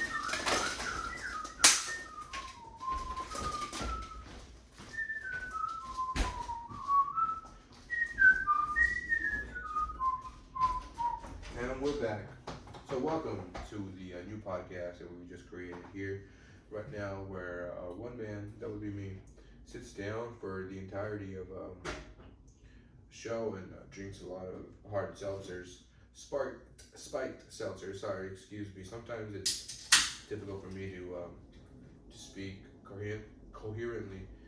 That wasn't a joke. I wish I would have been that clever to be incoherent while trying to pronounce the word coherent. But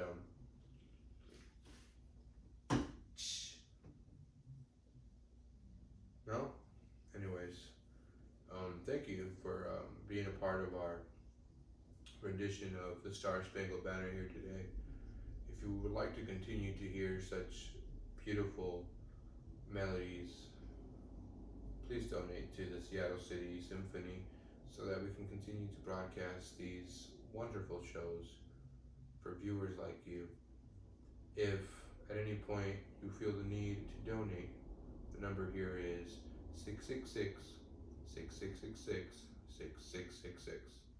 And please let them know that if you would like to donate more than $10,000, you will be given this nice wooden pillow. Would make for a great wedding present for your loved one, a birthday present for your enemy, or even just a hey how you doing gift for your car salesman. So please, if you would like to continue to hear the wonderful music of the Seattle City Symphony, please donate to 666-6666-6666. And remember, hail Satan. I missed the ad read. I'll make up for it by bringing a renewed sense of energy and vigor, not knocking the flowers. Oh yeah, no, I appreciate that. Finally, some fucking vigor around here. No, we got this. I'm fucking energetic. I'm punchy and ready to riff. You do cocaine in the bathroom? What was going on in there? Yeah, I was just. Oh, dude, I was supposed to go to Vegas this weekend. Oh, were you? Yeah, but then I realized that it's not a good idea. What, like monetarily or? Both. I feel like it wouldn't make sense. I'm starting a new job. Oh, yeah. So that would be a great time to go to Vegas. Because I can unwind before I start my new job, and like right now I didn't get a chance to kind of like. Anyways. Well, I mean, how fast? Like, what would you do? Like, leave? Because tomorrow is Saturday. Would you leave like Saturday morning? Yeah, right. Sunday Definitely. night? Yeah, Like, no, it's not. because if you left tonight, that might be one thing. But like, you wouldn't even have a full day. Like, you get like. Well, it's only like a 2-hour flight, right? Yeah, but it's probably very expensive right now. I'm sure booking stuff is very. I mean, you gotta expensive. worry about fucking getting COVID from an airplane. And, Drive to Vegas, make the 9-hour drive, get there Saturday, stay up all night. What are we at? We're at an hour 16 minutes. That's pretty good. I can keep going. Unlike, my sex life. Hi-yo! Tiny wee. I do think you gotta come with the fucking topics, bro. We're fucking shit sucks. What else you got? What else? Vaginas. I don't agree with them. I don't think they should exist. But I understand their point of view. My cousin's a vagina, so. Alright, I mean, I get it, but I'm friends with a vagina. Hard to disagree. My sister's brother's a vagina. My sister's brother, that would make him my brother. Sister's brother. Just a giant walking vagina with legs, like. Yeah. So what's up? Name's Clyde. Call me Clyde the Slide, 'cause dick just slides in here, girl. Just goes in, goes out. Slide the Clyde. Oh, that's Clyde Drexler. Shooting from half court like a beast. That's an impression we could introduce. That guy from Curb Your Enthusiasm.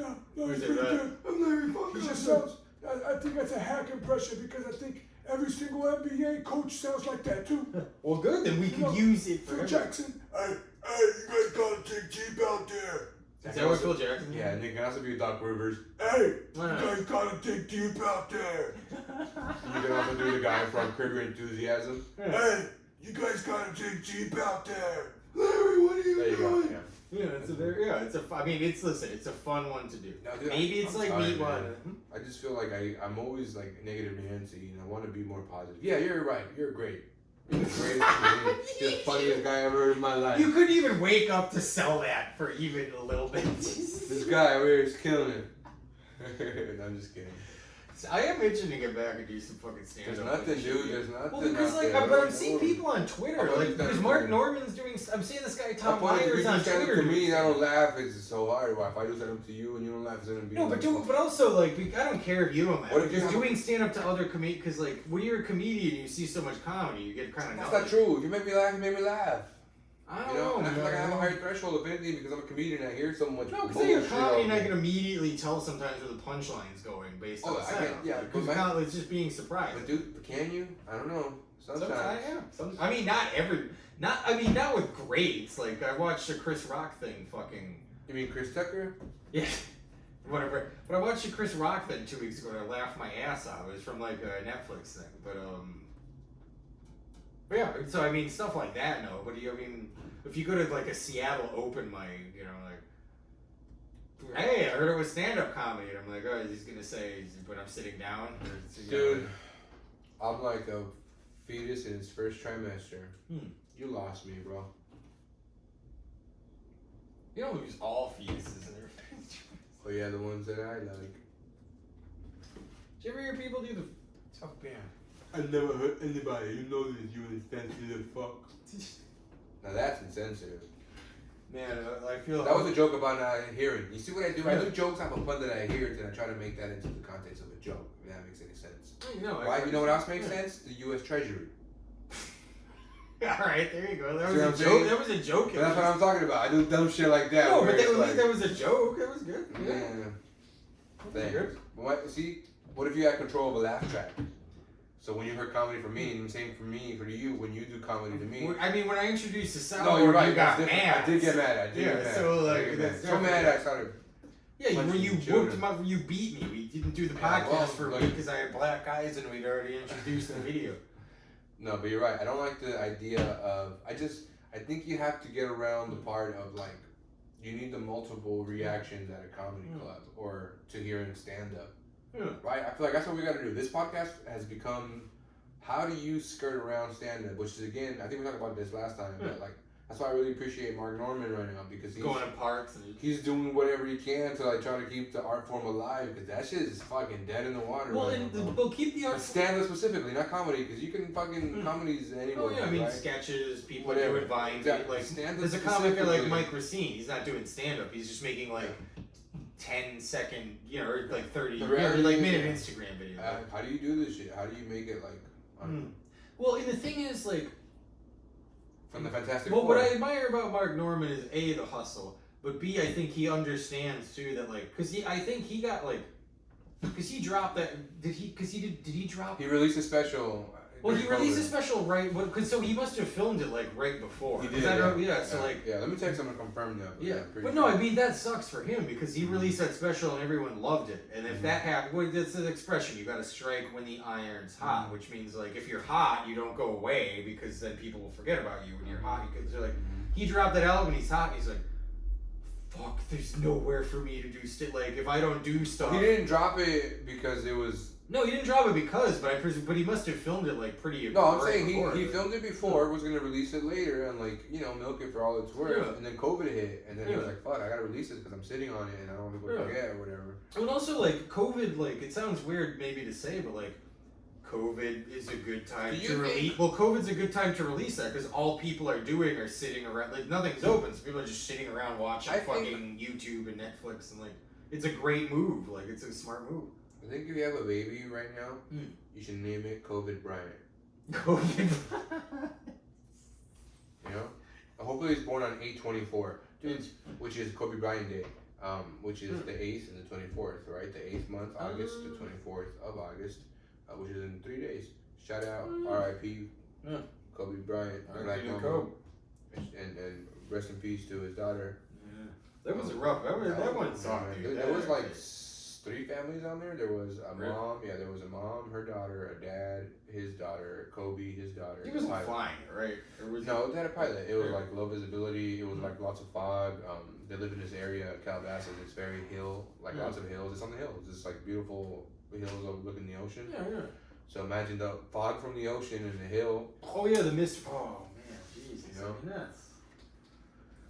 That's the Well, thing. and Kobe used it as his main source of transportation. So let's take a car accident, right? Like, what are you most likely to die from? A car accident, because you're in a car the most. But Kobe doesn't have a car; he has a helicopter, right? And like so. Well, and also the thing is, from Kobe's perspective, it's like the guy. You know, you're like, all right, there's a lot of mist from the ocean or fog, whatever. It's dangerous in the hills, but like, I'm Kobe Bryant. Like, I literally bought the best helicopter pilot money can buy. Like, But you can't skirt around like nature. Oh no, I know it's exactly. I mean, like shit doesn't. I mean, money can't buy. I'm sure, but I'm sure that was the rationale. It's like I've got the best motherfucker money can buy. I'm sure he did. Yeah, I'm sure he did. I got Sully Soenberger or whatever. Yeah, the guy laid at the Hudson for sure. And I'm sure that guy was there, like probably missing his daughter's birthday, because he's like, baby, I gotta go fucking fly Kobe. Like, fucking happy birthday later. How about that? Dude, you're not on the internet though. You're not. But like, do you remember there's a Donald? Well, no, I'm like on the internet all the time, so I see a bunch of weird shit.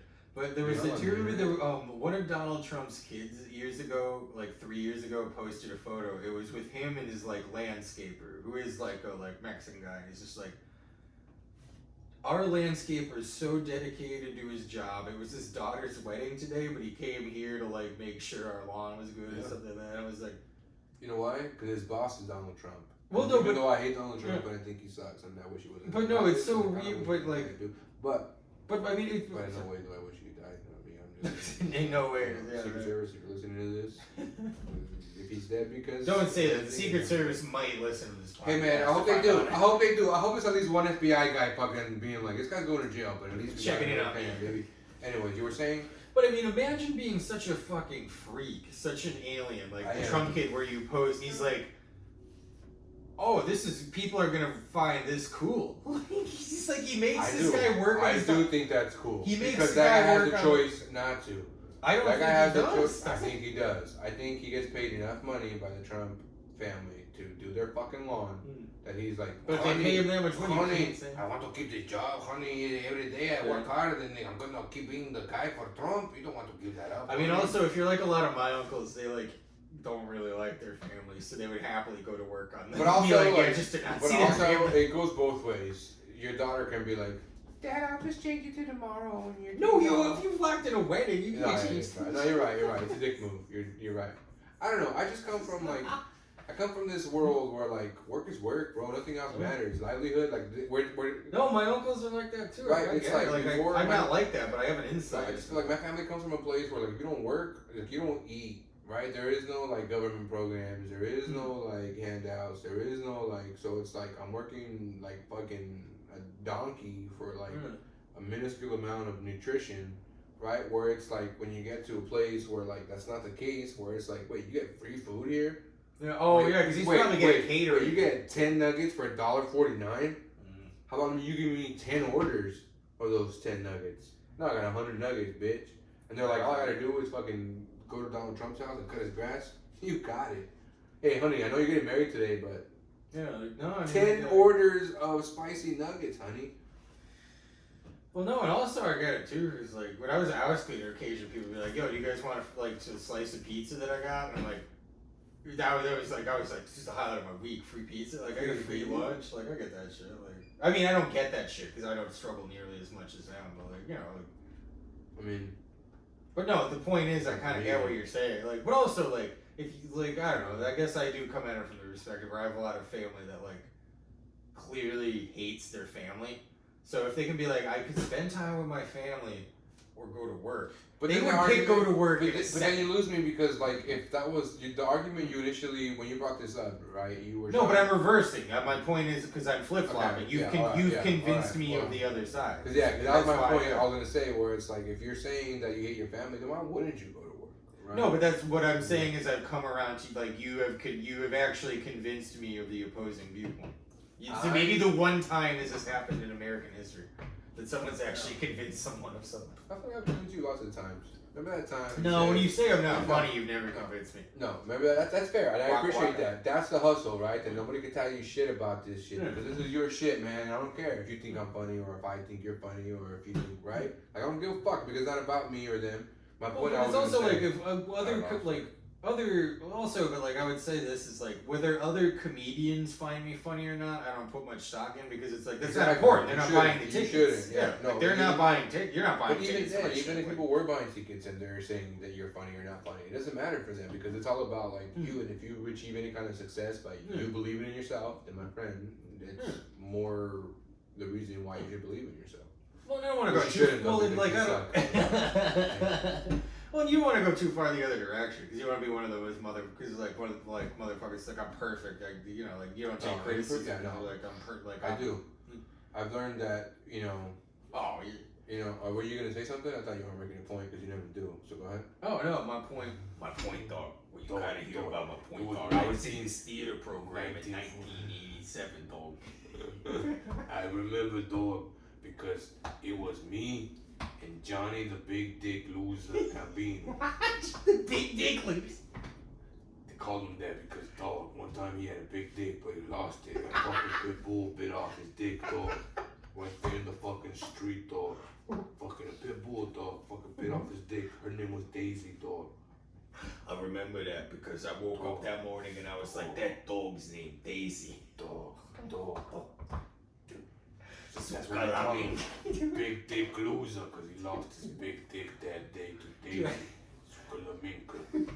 Dude, I can't stop thinking about it after you sent me that thing. It's like suck the, or what is it, like, eat no monkey, dog. It's like, dog, eat that fucking monkey. I don't remember the you gotta get more gargle in there.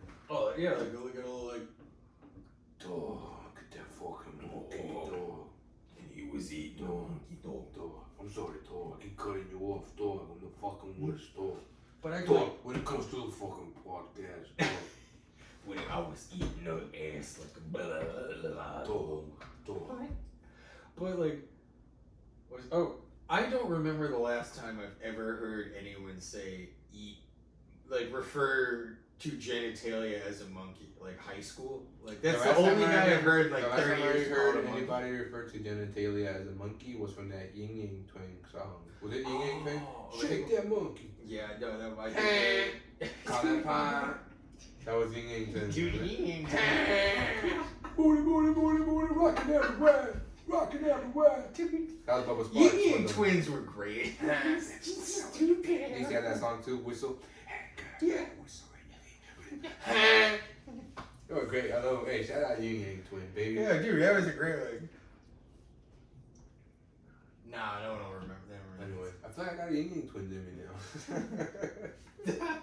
Just keep up in the arsenal of every podcast here. Well, because here's my impression. You don't remember Andrew Yang, do you? Not anymore. The guy who ran for office. Yeah, he ran for president. Because I was trying. I never actually was doing stand up. What was going on? Because I wanted to do a thing. Was the Andrew Yang twins? Oh, okay. Yeah. He's like, hey. I was like, hey, baby, let me whisper in your ear. I'm gonna pay you $12,000 a year. UBI was you know, something like that. I like that. Yeah, there was something, but then he like ate shit and lost. But do you see the point? You're doing the same thing I was trying to do earlier. It's the joke is on the pun itself, right? You're unraveling the joke from the pun, right? Because I mean, there's only like 7 types of jokes. Like one of them's a pun. Like it's not really that. No, I get it. I'm doing the same thing. But my point is just like this is the show about comedy. This is the podcast about comedy, bro, and we dive deep here into what it is. What it is to do comedy. We're comedy scientists. Yeah, we discuss the nuance. That's what we should call a new podcast. Comedy scientist, or the comedy science, or the science of comedy. Bill Ponch, the science conch. Dude, I'm actually because with my no puns. So you ever because I don't know if they or parody. So did you guys have Beekman's World? No, I don't know what that is. Beekman from when we're. No, so there were when I was a kid, I never saw Bill Nye the Science Guy. Where I grew up, we had this knockoff. It was called Beekman's World, and he was just this it was weird because he has hair like mine. He's just like a white guy he's like an Italian guy with curly hair. But he's clearly from Jersey, and he would just be like, "Hey, kids, we're fucking ready to do the experiment." I mean, but he's like, "Hey, listen, kids, we're doing an experiment there. You get a volcano, you pour the baking soda in, you pour the water in, bada bing, bada boom, it erupts. Like, but I want to reboot it because all I do is fake Italian accents, and I have the same hair as the guy, so I'm gonna reboot the motherfucker. If you were doing shit based on hair, you can also play a Brillo pad. Oh, I've never heard that. Damn, that was. What about Toadstool from Mario? Like, what? Oh, do you think Princess Peach fucks herself with Toad, or do you think she fucks Toad? Not Toad, because I think he's too high up, but I think there is a Mushroom Kingdom guy where she's like, send in one of the young minglings. And like one comes in, she's like, you know what to do.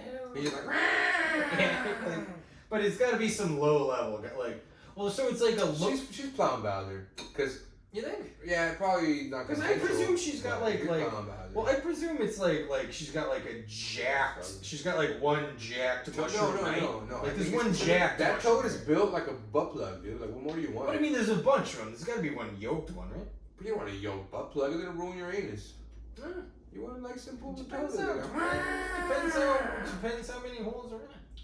Okay. Or how wide they are. But anyways. Also, I have been getting high and going on Netflix and watching the Super Mario Brothers Super Show. It's some like thing they made in the 80s and like. It's good. It's if a TV show could be pieced together with Scotch tape. Is it? No, but it's got like two. So the show is so padded for time. It has 2 theme songs. Like that's how like because there's an opening theme song where there's. Oh, okay. One of them's a professional wrestler, and I don't know who the other guy is. He's some actor. But there's like a theme song and then an opening segment with 2 live action guys. And then it cuts to a cartoon theme song. And then there's like a whole cartoon. And then it cuts back to the 2 live action. Like there's 2 live action segments that bookend the cartoon. But they each have a theme. Like the show's like... And then there's also at the end they're like, and here's a trailer for next week's Zelda. Like the show like... The show's like 16 minutes, and they have to like try to fill the next like I don't know. It's hard to explain. Clearly.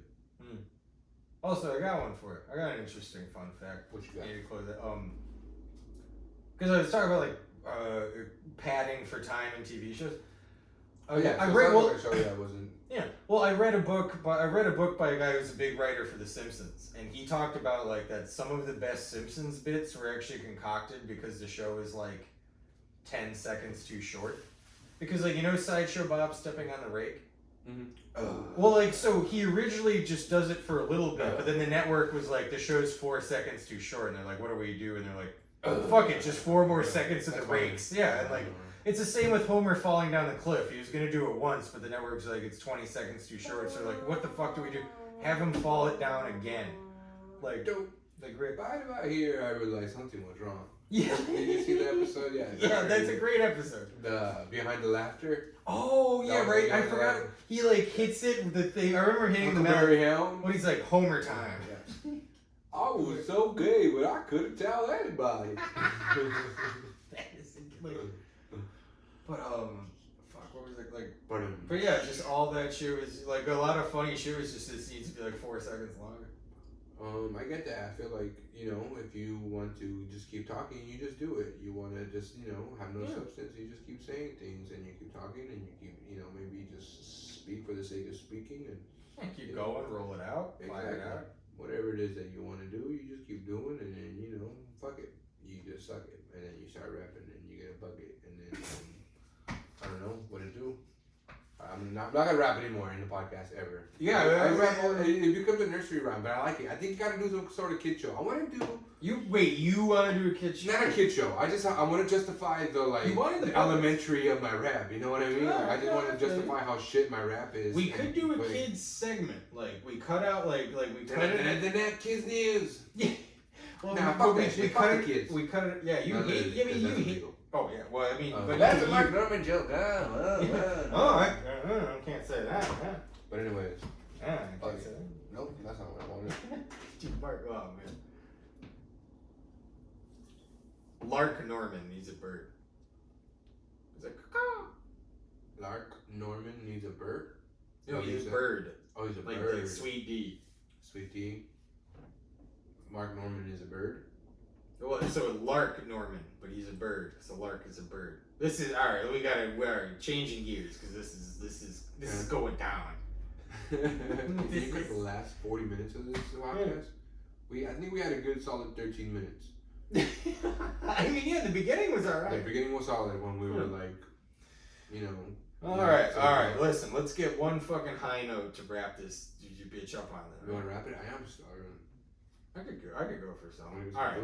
Yeah. Alright, what time is it anyway? It's 9:05. Oh, we got plenty of time. Fuck bitches and get money. How much time we got on this podcast? We are an hour and 38 minutes in. Oh, what a right. We gotta get to the 2 hour mark. How about that? 2 hours? Yeah, fuck it. Alright. Speak for the sake of speaking. Speak for the people. So, there's a map there. Have you been to any of those countries outside of America before? Been to Mexico and that's it, actually. Talk to me about your time in Mexico. We went to one of those like bougie resorts that's not really part of Mexico. It's just like owned by an American corporation. Well, it's like a gated community owned by an American corporation. corporation. Gated communities, you know? No, but it's like owned by... Or actually, no, it's not owned by... It's owned by people from Spain, actually. My point is, to me, it sounds like it was safe, so it wasn't really Mexico. Yeah, that's exactly which is racist. Because it's like, what do you mean? Mexico's not safe, which is not. Well, no, but I went to like, it'd be like if you went to a hotel in America, or like, it's like if you went to like a hotel in Europe. You still went to Europe. You mean it's not say, well, it wasn't. Well, if you went to say you went to a hotel in Poland and you never left the hotel. No, it's like going to like Africa. Yeah, because we never left the hotel. It's like going to Sierra. I'm gonna be specific here. I'm gonna go. It's like going to like Libya.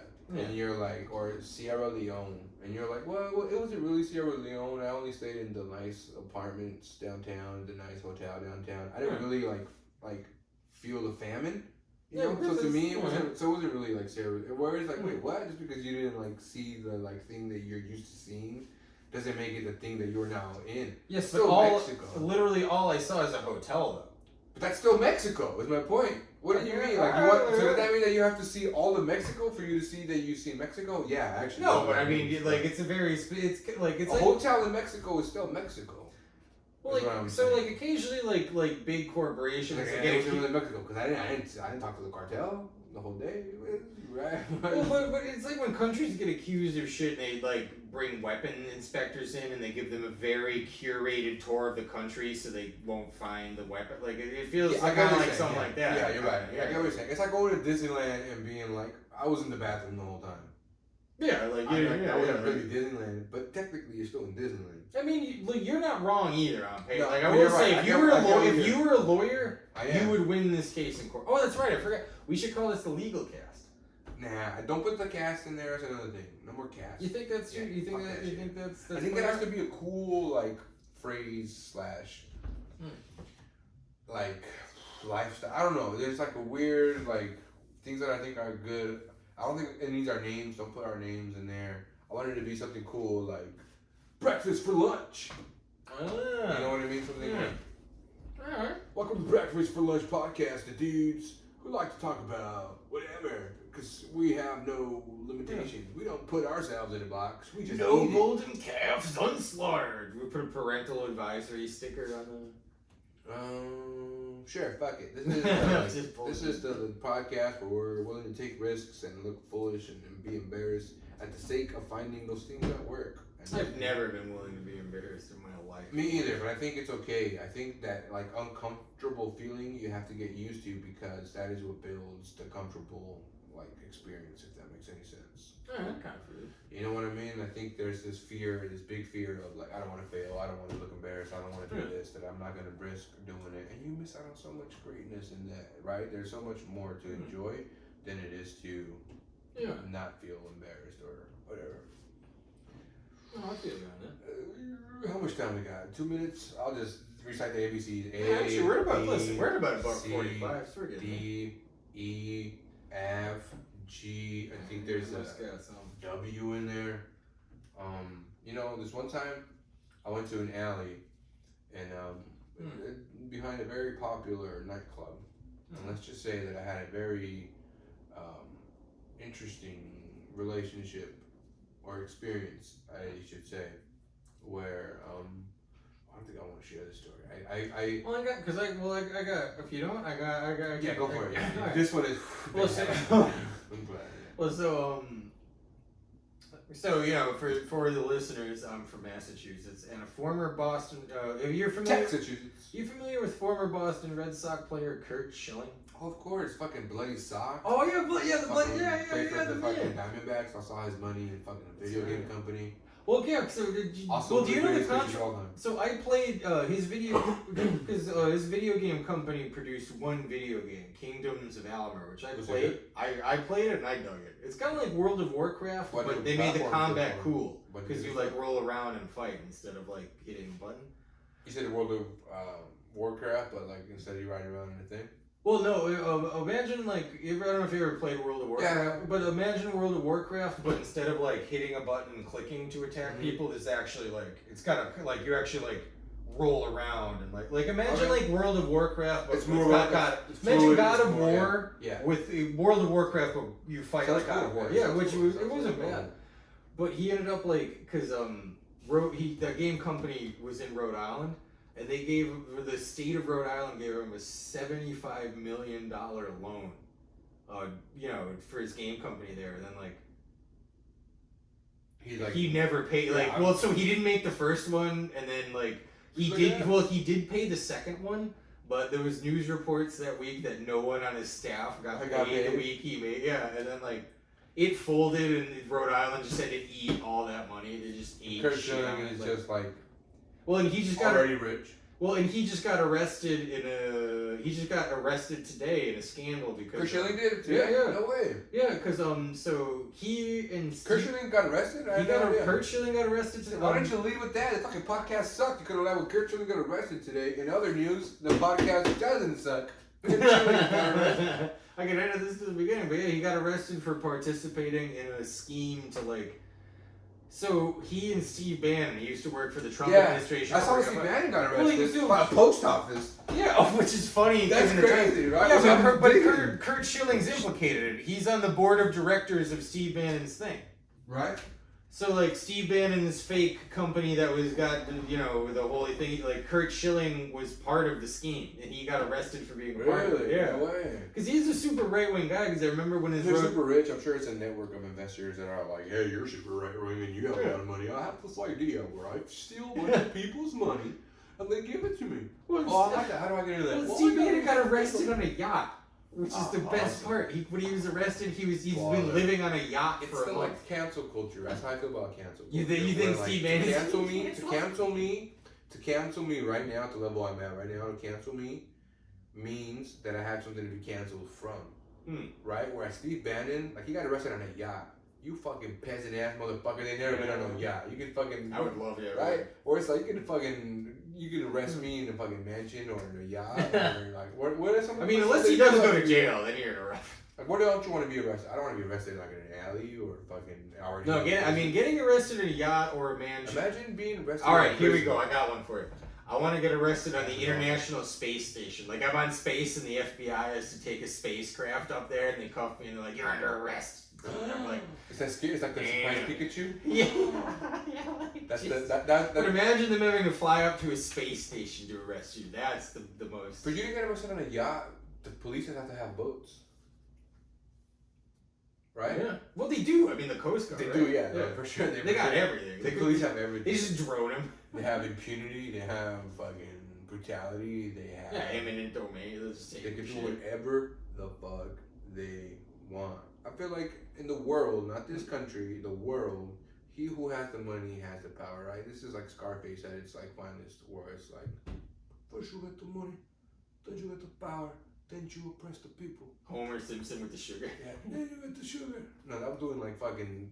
Oh, yeah, you're doing action. Oh, yeah, you and Marlon Brando with it. First you get the money, then you get the power. Now I'm doing you and Romero. Por la verdad que yo no sé nada de eso, coño, porque todo es una cojita. A mí toda la gente, why you get cheese to me? Esto me note. Huh? Look, to me, Mr. Chris Jack. I've been fighting in the US again for a long time. Mexican. But no. To me, you born in Cuba a mí. You don't know nothing else. But you do la lucha. You know, la lucha con la... Si tú te metes, yo te meto, y todo es un plan cajo. Pero bueno, you know, like that to me is Cuba, no get Jesus. And Jesus is no gay. He's not Jesus. Damn, I remember that was the best. No gay. No.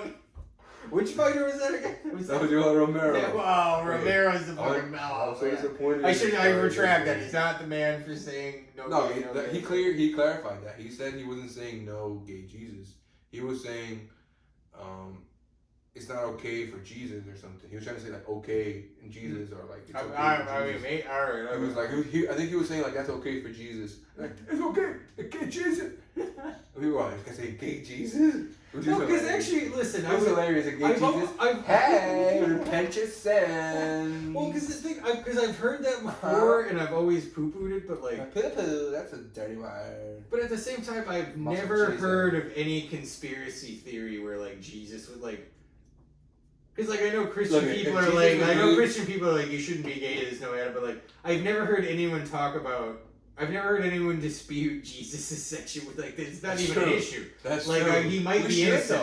Look, you know why they don't dispute that? Because he's from fucking like Bethlehem, bro. Yeah. Bro. Dudes were banging other dudes' cheeks all night. You know what I mean? Like it wasn't even a discussion. Of course, he's from Bethlehem. Of course, he gets in those cheeks every night. But do you ever what is it, like Lewis Black's a little bit, where he's like, yeah, I mean, in the Bible it says it's between a man and a woman, because back then, like, you were ready to bang a sheep. Like, they had to make rules. Yeah. Like this. Like, That's a good point. Lewis Black is well, it's funny, because he starts out being like, listen, I'm Jewish. Like, this is my book, the Old Testament. Like, let me explain it to you guys. Huh? Okay, Jesus. Yeah. Do it to me. No. Dude, because like, yeah, I haven't checked in on him in a while, and I know he like sucks as a fighter. Who? But I used to be fascinated by Sage Northcutt. Oh, he's terrible, man. Oh, he's terrible, but he also looks like he's rendered in a PS4.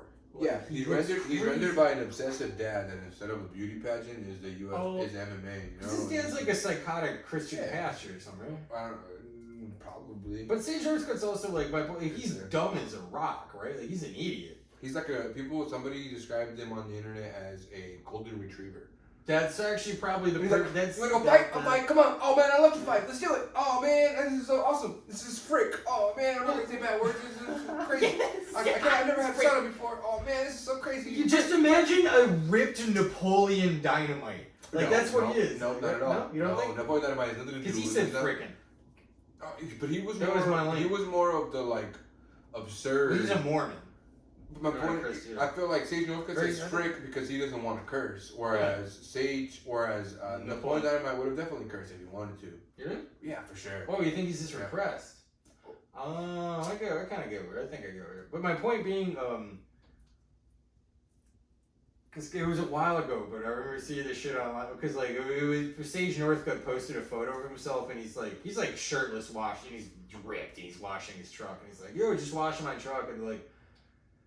I don't know if she was another UFC fighter, but some like famous woman tweeted back at him like, "Ooh, me next." And then Sage Northcutt responded like, "Yeah, just bring your truck over." Oh yeah, Frank. Oh, I love you. Well, no, he's like, "Bring your truck." Wait, no, he responds like, "Yeah, bring your truck," but like not knowing she's like flirting with it. Like, and the thing is like, if it were anyone else, I would think they were joking. What if we didn't? But I think he's so dumb. But what if he? Yeah, but what if he's? That's what we think. But in reality, that's what I'm saying. I'm not. The chick comes over like, "Hey, yo, bitch, take off your panties." And then she's like, "Oh my god, I thought you were like different. You didn't curse." Shut the fucking chick off your panties, bitch. Fuck you think this is? I don't know. As someone who consistently acts stupid, a little bit stupider than he is, I don't buy it. I think he's really stupid. I think if you admit that you're racist, you have to stop doing racist things. You shouldn't continue to do racist things and then say that it's okay. Because I'm speaking for myself here. I feel like I keep saying all night, "Be like, that's racist. You should check that. You should check that also, and also that." So I'm like, damn it, you should just stop. Right? But I didn't just say anything racist. No, not for you. I'm saying for me. Oh, what were you gonna say? I'm checking myself. No, I was just doing like that voice, and to me that was a black guy being like I don't know, and that was racist. Oh, I thought you were doing Sage Northcutt's dad. Yeah, no, I was doing Sage Northcutt we weren't giving him the benefit of the doubt. When in reality, instead of him being like oblivious and being like, "Oh frick, yeah, come on over, no problem," because he doesn't know. Instead, he's the other guy. Oh, I get what he's like, "No, bitch, you come over, welcome." And she's like, "Hey, Sage, I'm a big fan. I just took off your panties right now." And I feel like doing that. See, I will say I didn't. That to me was racist. No, I didn't find that racist because I've known a ton of white people like that. Like, okay. That I mean, just like So that's fuck even more racist about me. You're saying? I mean, Yes. if you could, you should have done it as a Mexican guy. Yes, I think that's Okay. It's, Hey, dog, fucking, I said take out your panties, bitch, right but now. see, well, You fucking little hyena. let me ask your opinion on something, because I will say this wasn't this is something I planned kind of. Let me- What did I need? That hurts. No, nothing. What? Nothing. What hurts?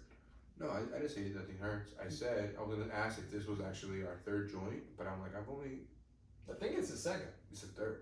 Is it? Yeah. No. I had smoked the one that I had left from last night. Oh, that was the opening. Yeah. That was when we were setting shit up. You were in my butt. I was in your mouth. No, I don't I know. was doing some like nostril stuff at some point. But so you were just talking about how you did that voice and you thought it was racist and you retracted it. I thought it Well, was so how racist. do you feel about? Because I'm gonna be honest, that's what that was earlier. Like, how do you feel about my way to skirt it? Because remember my Dark Norman bit, which was just Mark Norman doing Steve Harvey's material. Because if I want to do the Steve Harvey, if I want to sound, I mean, I think immediately after you were about to go into Steve Harvey, and you said, "No, I'm gonna stop. That's racist." Yeah. So my way to skirt it was just to come up with a way to have a white guy do it. Okay, so That was just my way to fucking. I've blown the circuit. I've come up with a legal I see what you're loophole. saying. That was the thing I did when I used to be like, this is my impression of a shitty comedian doing stand up. And then I would just I remember you doing that. Remember? Yeah. It's that same thing where it's like, if I hate myself before they hate me, you know, I Well, won't no, feel this as is bad. trick. I mean, this is just tricking people. I feel like if you're saying It's not this tricking, stuff, because they see through your bullshit, right? What'd you say? Yeah, That was a good no, that was good advice though. I appreciate that. You know, because that was my way to because I think I'll be honest, I toned it down a little bit because I did it with Steve Harvey, but originally I was just gonna do Mark Norman doing like Def Jam comedy, which would have been a lot worse. the problem it doesn't lie in the fact that I'm racist. It's the fact that I don't give a fuck. Is that I'm not gonna not continue to do what I do, and I know, but I will say if it does become detrimental to whatever, right? Obviously, I'm not gonna hurt people. I don't want to hurt people, but my point is what I was trying to argue about earlier was the fact that I was so mindful of being racist, or I was so aware of being racist that I then am not racist because I'm like admitting that I'm racist is not racist because then you're so like willing to change and be progressive, which is not true. I think just because you are aware of your bad choices doesn't mean you shouldn't stop making bad choices, right? Where it's like, right? It's like, I know my flaws and I'm trying to fix them, but you're still not fixing them, bitch. You know what I mean? That's the thing. No one ever works. Right. It's But that's America. the thing, No one it's actually like- works on themselves. It's like that person who's like, this is my 12th beer, but I don't know. I now have a problem, but I can't stop yet. Or like, fucking whatever it is, right? Food, Well, or the all this cliche shit. of the guy being like, I can stop whenever I want. It's Exactly. Just, me, it's Or empowering it's like, beer. all right then, let me put up or shut up then. Let me say stop. So stop being racist. I mean, look, I'm not racist, but I just think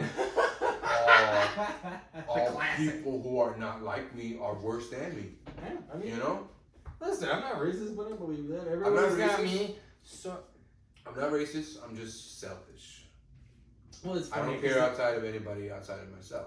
Well, do you remember people used to use that line? It's like, I'm not racist. I hate everybody equally. It's like, oh, so that is worse. I mean, you're just a miserable piece of shit. Like, you're an awful person. It's just like, yeah, It goes back to I would have genocided everybody, not just the Jews. Like, it's an awful person. there's been a lot of genocides in the world. Let's count them right here. The Armenian genocide, the Holocaust, The Rwanda. all the ones we don't know about. Would you call they're calling the China Muslim one a genocide? I've heard about that, but I don't know a lot about it. I don't know how to pronounce that. Uyghur Muslims or Uyghur or whatever. I thought they were like Uyghurs. I don't know how you pronounce that. Uyghurs are the dudes who. No, yeah, I think I'm thinking of it different, but no, I'm vaguely aware of what you're talking about, but I don't know too much about it because there is some horrible massacre going on. And then there's but the I don't shit. know the details. And then there's the other shit that if you know what's the difference? Well, the genocide. I mean, not we, but like the American government genocided the Native all the Americans. colonial shit. Yeah, all that. I mean, technically, slavery might not be a genocide, but like that's on the par. I mean, kidnapping people and bringing them. I'll call slavery a genocide.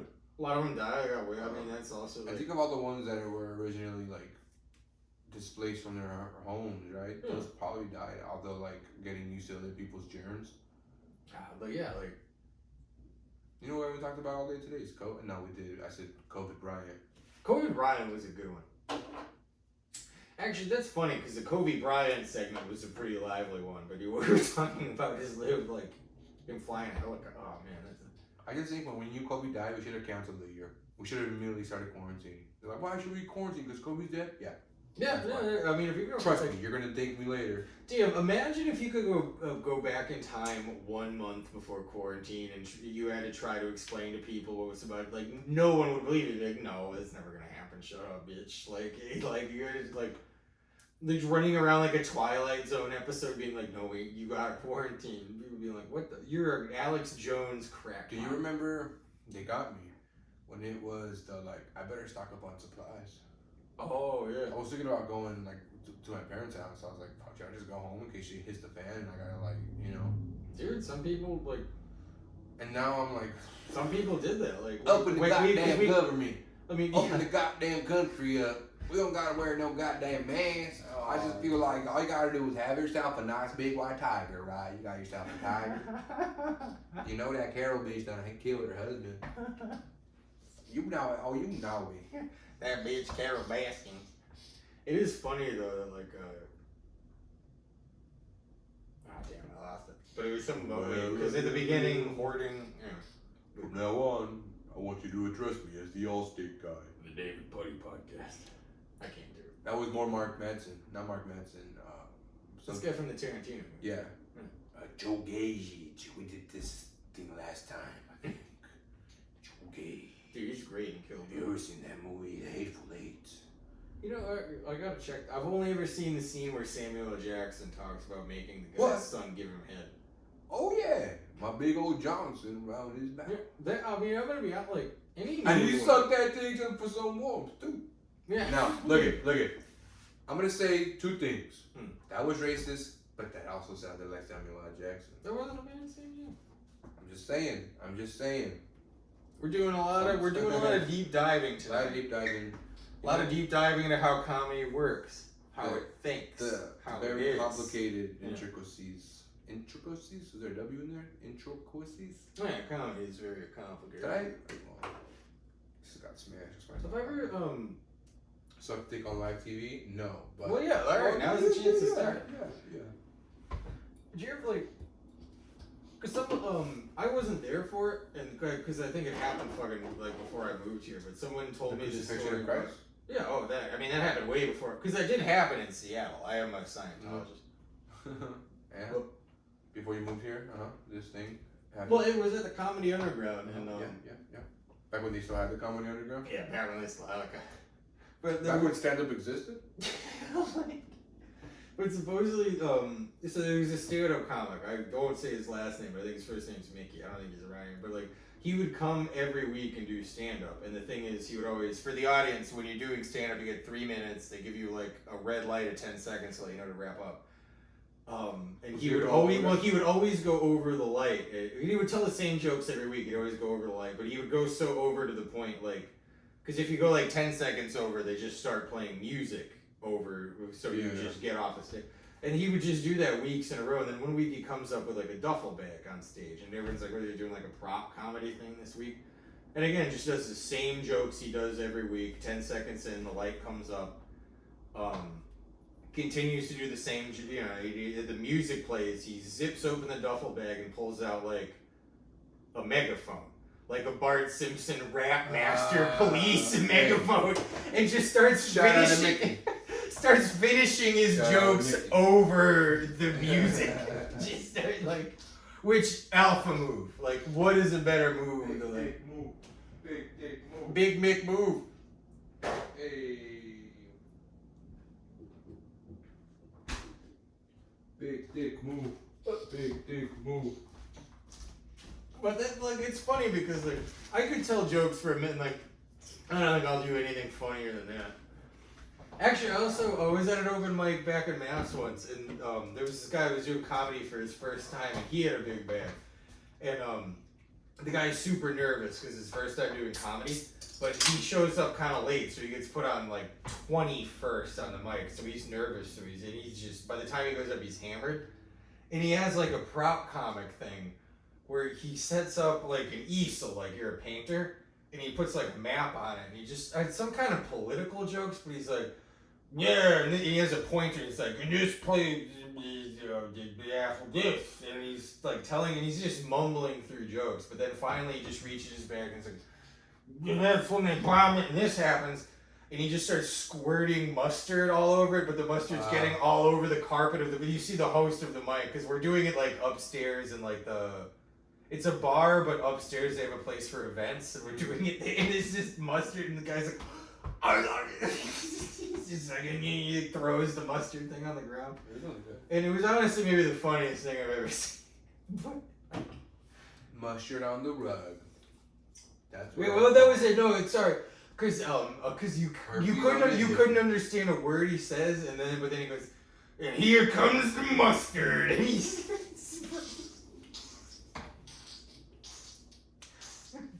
He's the guy who ran the mic. He's a nice guy. He's a complete idiot. Remember doing stand-up at fucking, what was that place on Club? What was that place across the street from, like, Velocity? Oh, It was like 12th and Aloha or some shit. Yeah, no. 12th and, like, Pike? It was at Velocity, but they called it the Golden something. No, that was, the Gold Room. No, that was Shit Gold. Oh, no, Shit Gold. Yo, Scratch. We You're did talking Shit Gold. Scratch. We did Shit Gold. Scratch Deli. I'm thinking about Scratch Deli. Yeah, dude, I miss Scratch. Scratch. I love Scratch Deli. That place rocked. Yeah, I forgot about Shit Gold too. But yeah, no, I was thinking of Scratch Deli. Man, Yeah, R.I.P. to Scratch Deli. yeah, Shout rest in out. peace, That Scratch was, Deli, man. Yeah, man, that was the first. No, was it? But like, man, that was one of like the first mics I ever did here. I used to love Scratch Deli. Scratch was good.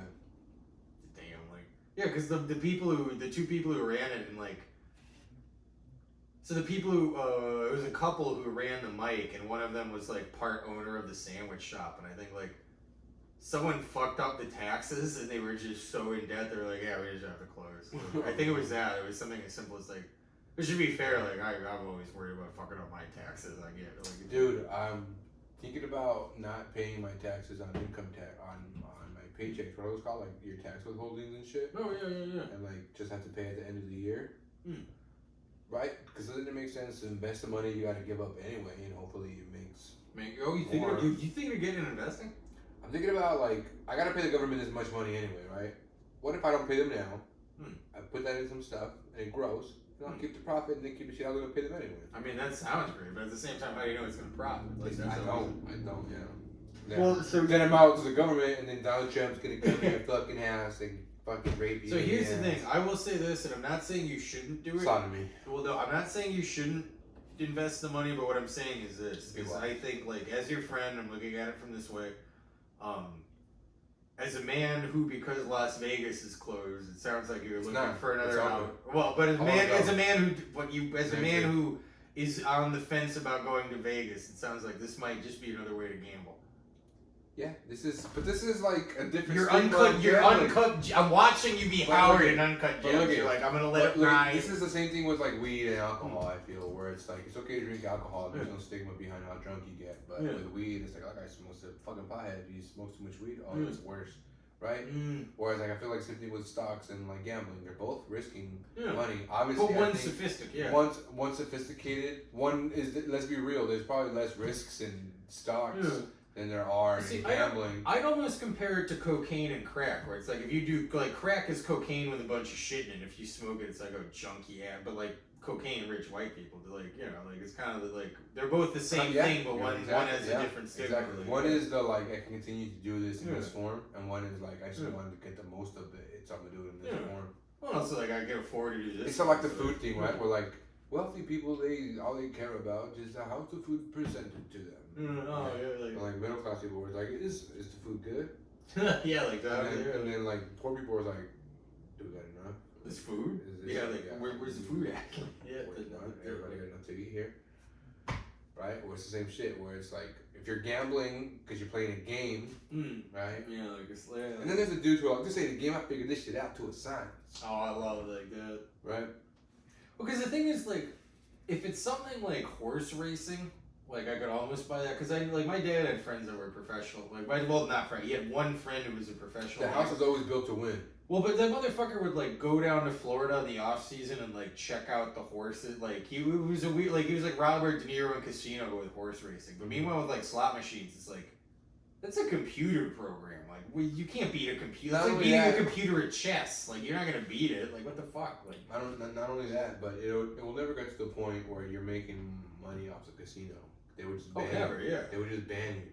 They would just say, hey. Oh yeah, like you just killed us for $1 million. Again, like Casino where they're hitting the guy. Yeah. I mean, he was cheating. It's literally like that though. Even if you weren't cheating. Yeah. Because counting cards. What's counting cards? Is that cheating? Because a lot of people do that. It's just doing math, but it's technically cheating. But my point is, it's the like once you start getting over on the casino, they're just gonna say, you are not welcome here anymore. And then that's it. It's over. So they will never lose. Well, and unless you're one of those whale motherfuckers, it's like, all right, you won $3 million now, but he's gonna come back and lose 6 later. Wait, actually, it's funny. I never, because I never thought about it, because you don't seem that attached to the kids. But now when you said whale, I'm just remembering that time you were doing yoga, and they were like, look. You know what's crazy is that like since I've lost a lot of weight, was probably since I got that comment. Really? Yeah, because this was like late March. That was about when he started. Or mid-March. Because it's about when we started the pod. You started doing keto. Yeah. Right before. It's fucking kindergarten motivated me, man. I mean, hey, so you got to think. My thing is like I've lost. I'm about to hit 100 pounds. I'm about to hit in nine more pounds, and I will have lost 100. Congratulations. But my thing is, if that's the case, say I lose 100 pounds, that means I lost 100 pounds to be fat as fuck. Right? Like how? Because I'm fucking fat as fuck. Right here. My point is like, how fucking fat was I that I lost 100 pounds and I'm still fat as fuck? Like I had a real problem, bro. Right? I'd be proud. Yeah, I mean it happened. I can. Right, like I'm working really hard to just like. Well, do you have like a goal weight, like, cause you're at what, like 230 now? Nah, right now I'm like content with being this fat. I think I gotta be fat. I think I have to be like, I don't know. I can't be that guy who lost too much weight and then he looks too skinny. Right now, I feel what you're saying. Right now, I feel like I look fat still.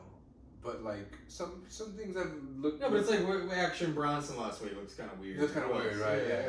Because we were used to him being so fucking fat. Oh yeah, when you get super famous. I don't think I've lost that. See, that's another thing too. That could just be my delusion, where it's like, bro, you do look like you lost a lot of weight. I mean, you look like you. Well, so here's the thing. If I pulled up a pic, like, because I have pictures of us from like when we went to the buffet like fucking a year ago. Oh, do you send me those? Oh yeah, if I pull up a picture of that, like I saw the one from I saw the one from the one that you posted on one of the podcasts. Oh yeah. I was fat as fuck. Oh, because that was us at a comedy club in fucking like 2018 or something. Like that was like 2 years ago. No, my thing is like I'm still fat as fuck, but I feel like this is like I can make this confident. I can make like. You know what I mean? Like, well, I won't be as insecure here. Where if I was like kind of like skinnier, and I would look at that guy who lost a lot of weight, I would be more insecure. Where I'm like, well, but also too, you have the confidence of like losing 100 pounds is like, I mean, salute, man. That's not an insignificant feat. That's hard to do. Can you cut all the weight stuff? You can cut it all if you want. Yeah, cut it all off. I mean, you should be proud, man. Good. Nah, I hate it. I'm embarrassed. It's lame. But it's like that thing where like your dad calls you, like, son, I love you. Oh, your dad's gay. Like, no. That's how I feel about this. Where it's like, oh, you're gay. You fucking proud. Bitch. Fucking proud. What a little bitch. Proud of your son. Look at this fucking bitch hugging his mom. This guy has a mom. What a bitch. I don't know why it popped into my head, but when I was a senior in high school, I was on the football team, and there was this freshman, and he had like a very square head, so we called him Frankus, like Frankenstein. I don't know, somehow Frankenstein became Frank. Yeah. But I just remember my friends and I we were driving, and I wasn't a cool kid, I was driving with my nerd friend. We were driving by, we saw Frankus, like mowing his lawn, and we just pulled over, and all four of us like, Frankus! I think it's like parents were like looking out the window like, what the fuck is going on? His parents were like, what did they say, son? the mom hunched over like Igor, like, She's why like, are they calling him Frankus? Frankus is not his name. Yeah. These bolts are tight. His dad's Dr. Frankus. He's like, what? You don't have a PhD like me. I went to university. I studied many years to be Dr. Frankus. They call you Dr. Frankus just because you look like Frankenstein. That's very selfish.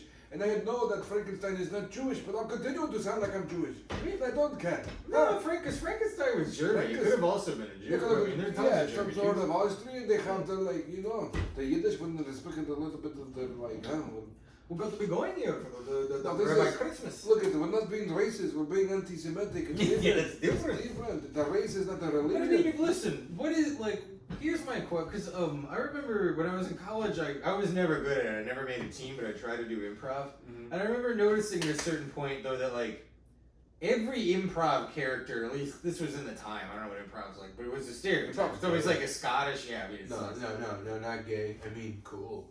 Oh, it's awesome.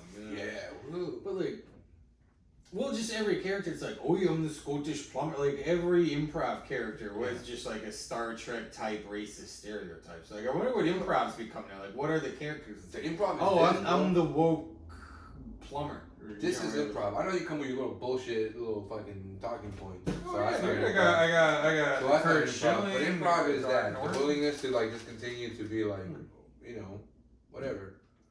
Also, I mean, listen, but this is the cut in line. Oh, you wanted me to do Scottish? Is that what you're saying? Everybody always does Scottish. I kind of, it's kind of on the back of the throat, but you're kind of trying to do. I don't know. I've been trying to fucking, you know, I don't know. Have you ever eaten haggis? It's pretty good. I'm just trying to sound like Willy, but not sound like Willy. I mean, it's actually it's like a sort of it's Willy. Willy, but you're lower. It's like kind of Sean Connery in the back of your throat back here. You know, I'm Sean Connery. Hello. You're like. I mean, listen, I'm gonna, Hello. that's not bad. If you want to fuck me in the afternoon, go ahead. And have you ever seen that Braveheart with the fucking guy? He's fucking. It just sounds like he's constantly just gagging and cold. Just I'd love to gagging and fuck you. cold motherfucking I'd time. love to fuck you and get the Yeah, you know. Yeah, have you seen the fucking Sons of Anarchy? No, but There's I this want to fucking get guy into with it. the fucking scar. He was in fucking. What's the fucking movie? He was in that fucking movie. It's fucking Russell Crowe.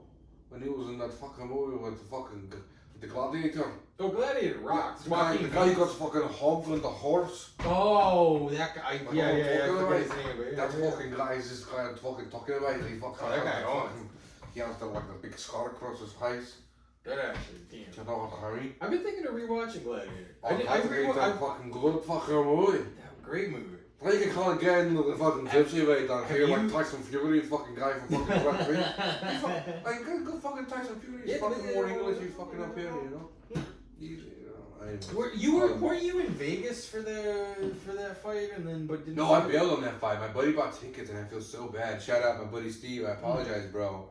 He bought tickets and I bailed on that fight, but then went the next week to fucking. We bailed. because I thought you were there I the think he sold weekend them. it happened. I hope he did. I'm No, sure I he went. did. I went the week after to the fucking Ah. UFC. I forgot which one we went. Which was your fucking. Look at Well, you saw it live?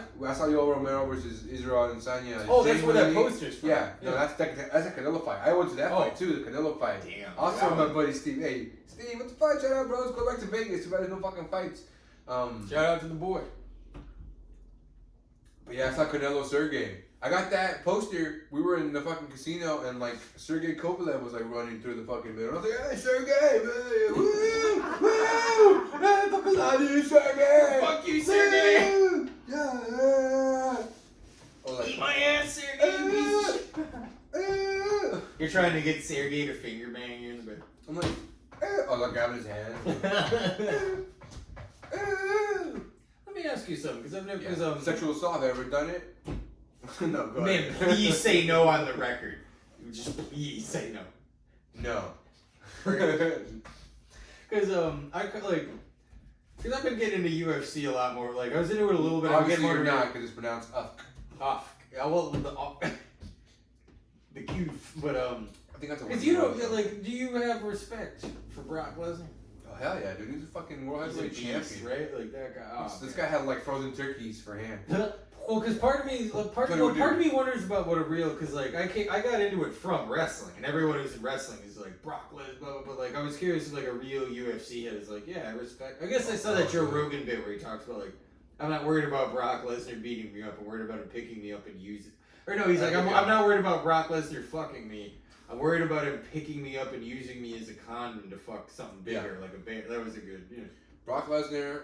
He's a man. Like, he's like 285 pounds. He cuts weight to 265, which is the maximum for heavyweight. So that means he's probably walking around like 300 pounds. Holy, I mean, imagine being that big. He does this. I saw this like exercise he was doing, like a highlight video, and he uses these like giant metal poles, and he does push-ups with them. So he uses these poles to do push-ups. So he has one pole in one hand and one pole in another hand, like a steel beam. Yeah, but I mean, just to steal beam. There's no like weights or anything. Nothing, and he just does push-ups, and he goes down as far as he possibly can, like almost touching the ground with fucking steel poles holding him up, and he goes back up. He also does these things with like chairs, and he elevates himself, and he's just fucking. My point is, this guy is a fucking freak of nature. I mean, there's a reason to call. There's a reason to call him a beast. Yeah, this guy's a fucking freak of nature. Like this dude is a beast. He's fucking like gonna pick you up. It's like I feel like it's that movie Talladega Nights, where he's like, "Oh, I'm been flying in the air right now." That's how I feel like to fight Brock Lesnar, where it's like, I mean, I would. Like, are you ready? Are you ready? Fight! And it's like, all right, cool. I'm gonna fight Brock Lesnar. Well, I'm flying in the air right now. I watched his video. It's like 5 minutes of Brock Lesnar being an alpha is the title of it. I'm sure, yeah. Well, it's just him like there's I'm sure this segment is fake, but there's a guy playing a WWE video game and he's like playing as Kurt Angle, and he like slams Brock Lesnar. He's like, I got him, and then you just see Brock Lesnar like raising, come here, you little bird-chested string bean motherfucker. This guy you is like pencil neck geek, and he just like you see him like give the guy an F5, and I'm like. Yeah, fucking Brock Lesnar is like 6'6". Is he that tall? 300 pounds, and like he's not fat. He's he's not like. I mean, he's even not a when fat he's like, man. well, because the thing is, like, he's lean. He's like, well, because when he's in the UFC, he even seems a little bigger than when he's in WWF. Like it's more cosmetic shit. Like shoulders and traps. I was imagining. I was kind of like. I was laughing the other day imagining like Brock Lesnar. So like, say he's got like a brother who lives in like Minnesota, but he's just like a dentist. Like he's a normal guy. Lesnar. Yeah, but he's like a normal guy. He's like a dentist. He drives an SUV. He's got a family. He's like a skier. He's just some guy like a. He's just fucking jacked too. When you got the fucking. Oh no! Yeah, that's where I was going. He's just a normal dentist, but then you see him go swimming. He takes it off. He's also got the giant knife. If you back piece. Yeah, if you see like Tim Allen have the giant knife. Like Brock Lesnar? No. My name is Josh Lesnar. Yeah. I'm his brother. We are. This is just a family thing. You need to go to the dentist? There's like a grandpa bending over with a cane. He's like, oh, I'm old. And I don't know. Damn it! I went Macho Man with him. Oh yeah, I mean, Macho Man can need fucking root canal too, brother. It's me, the old How much time we got? Dude, we're at 2:21. Hey, we went over. Yeah, we can cut this. Hey, we're good here too. Weekend, folks. Hey, see you later.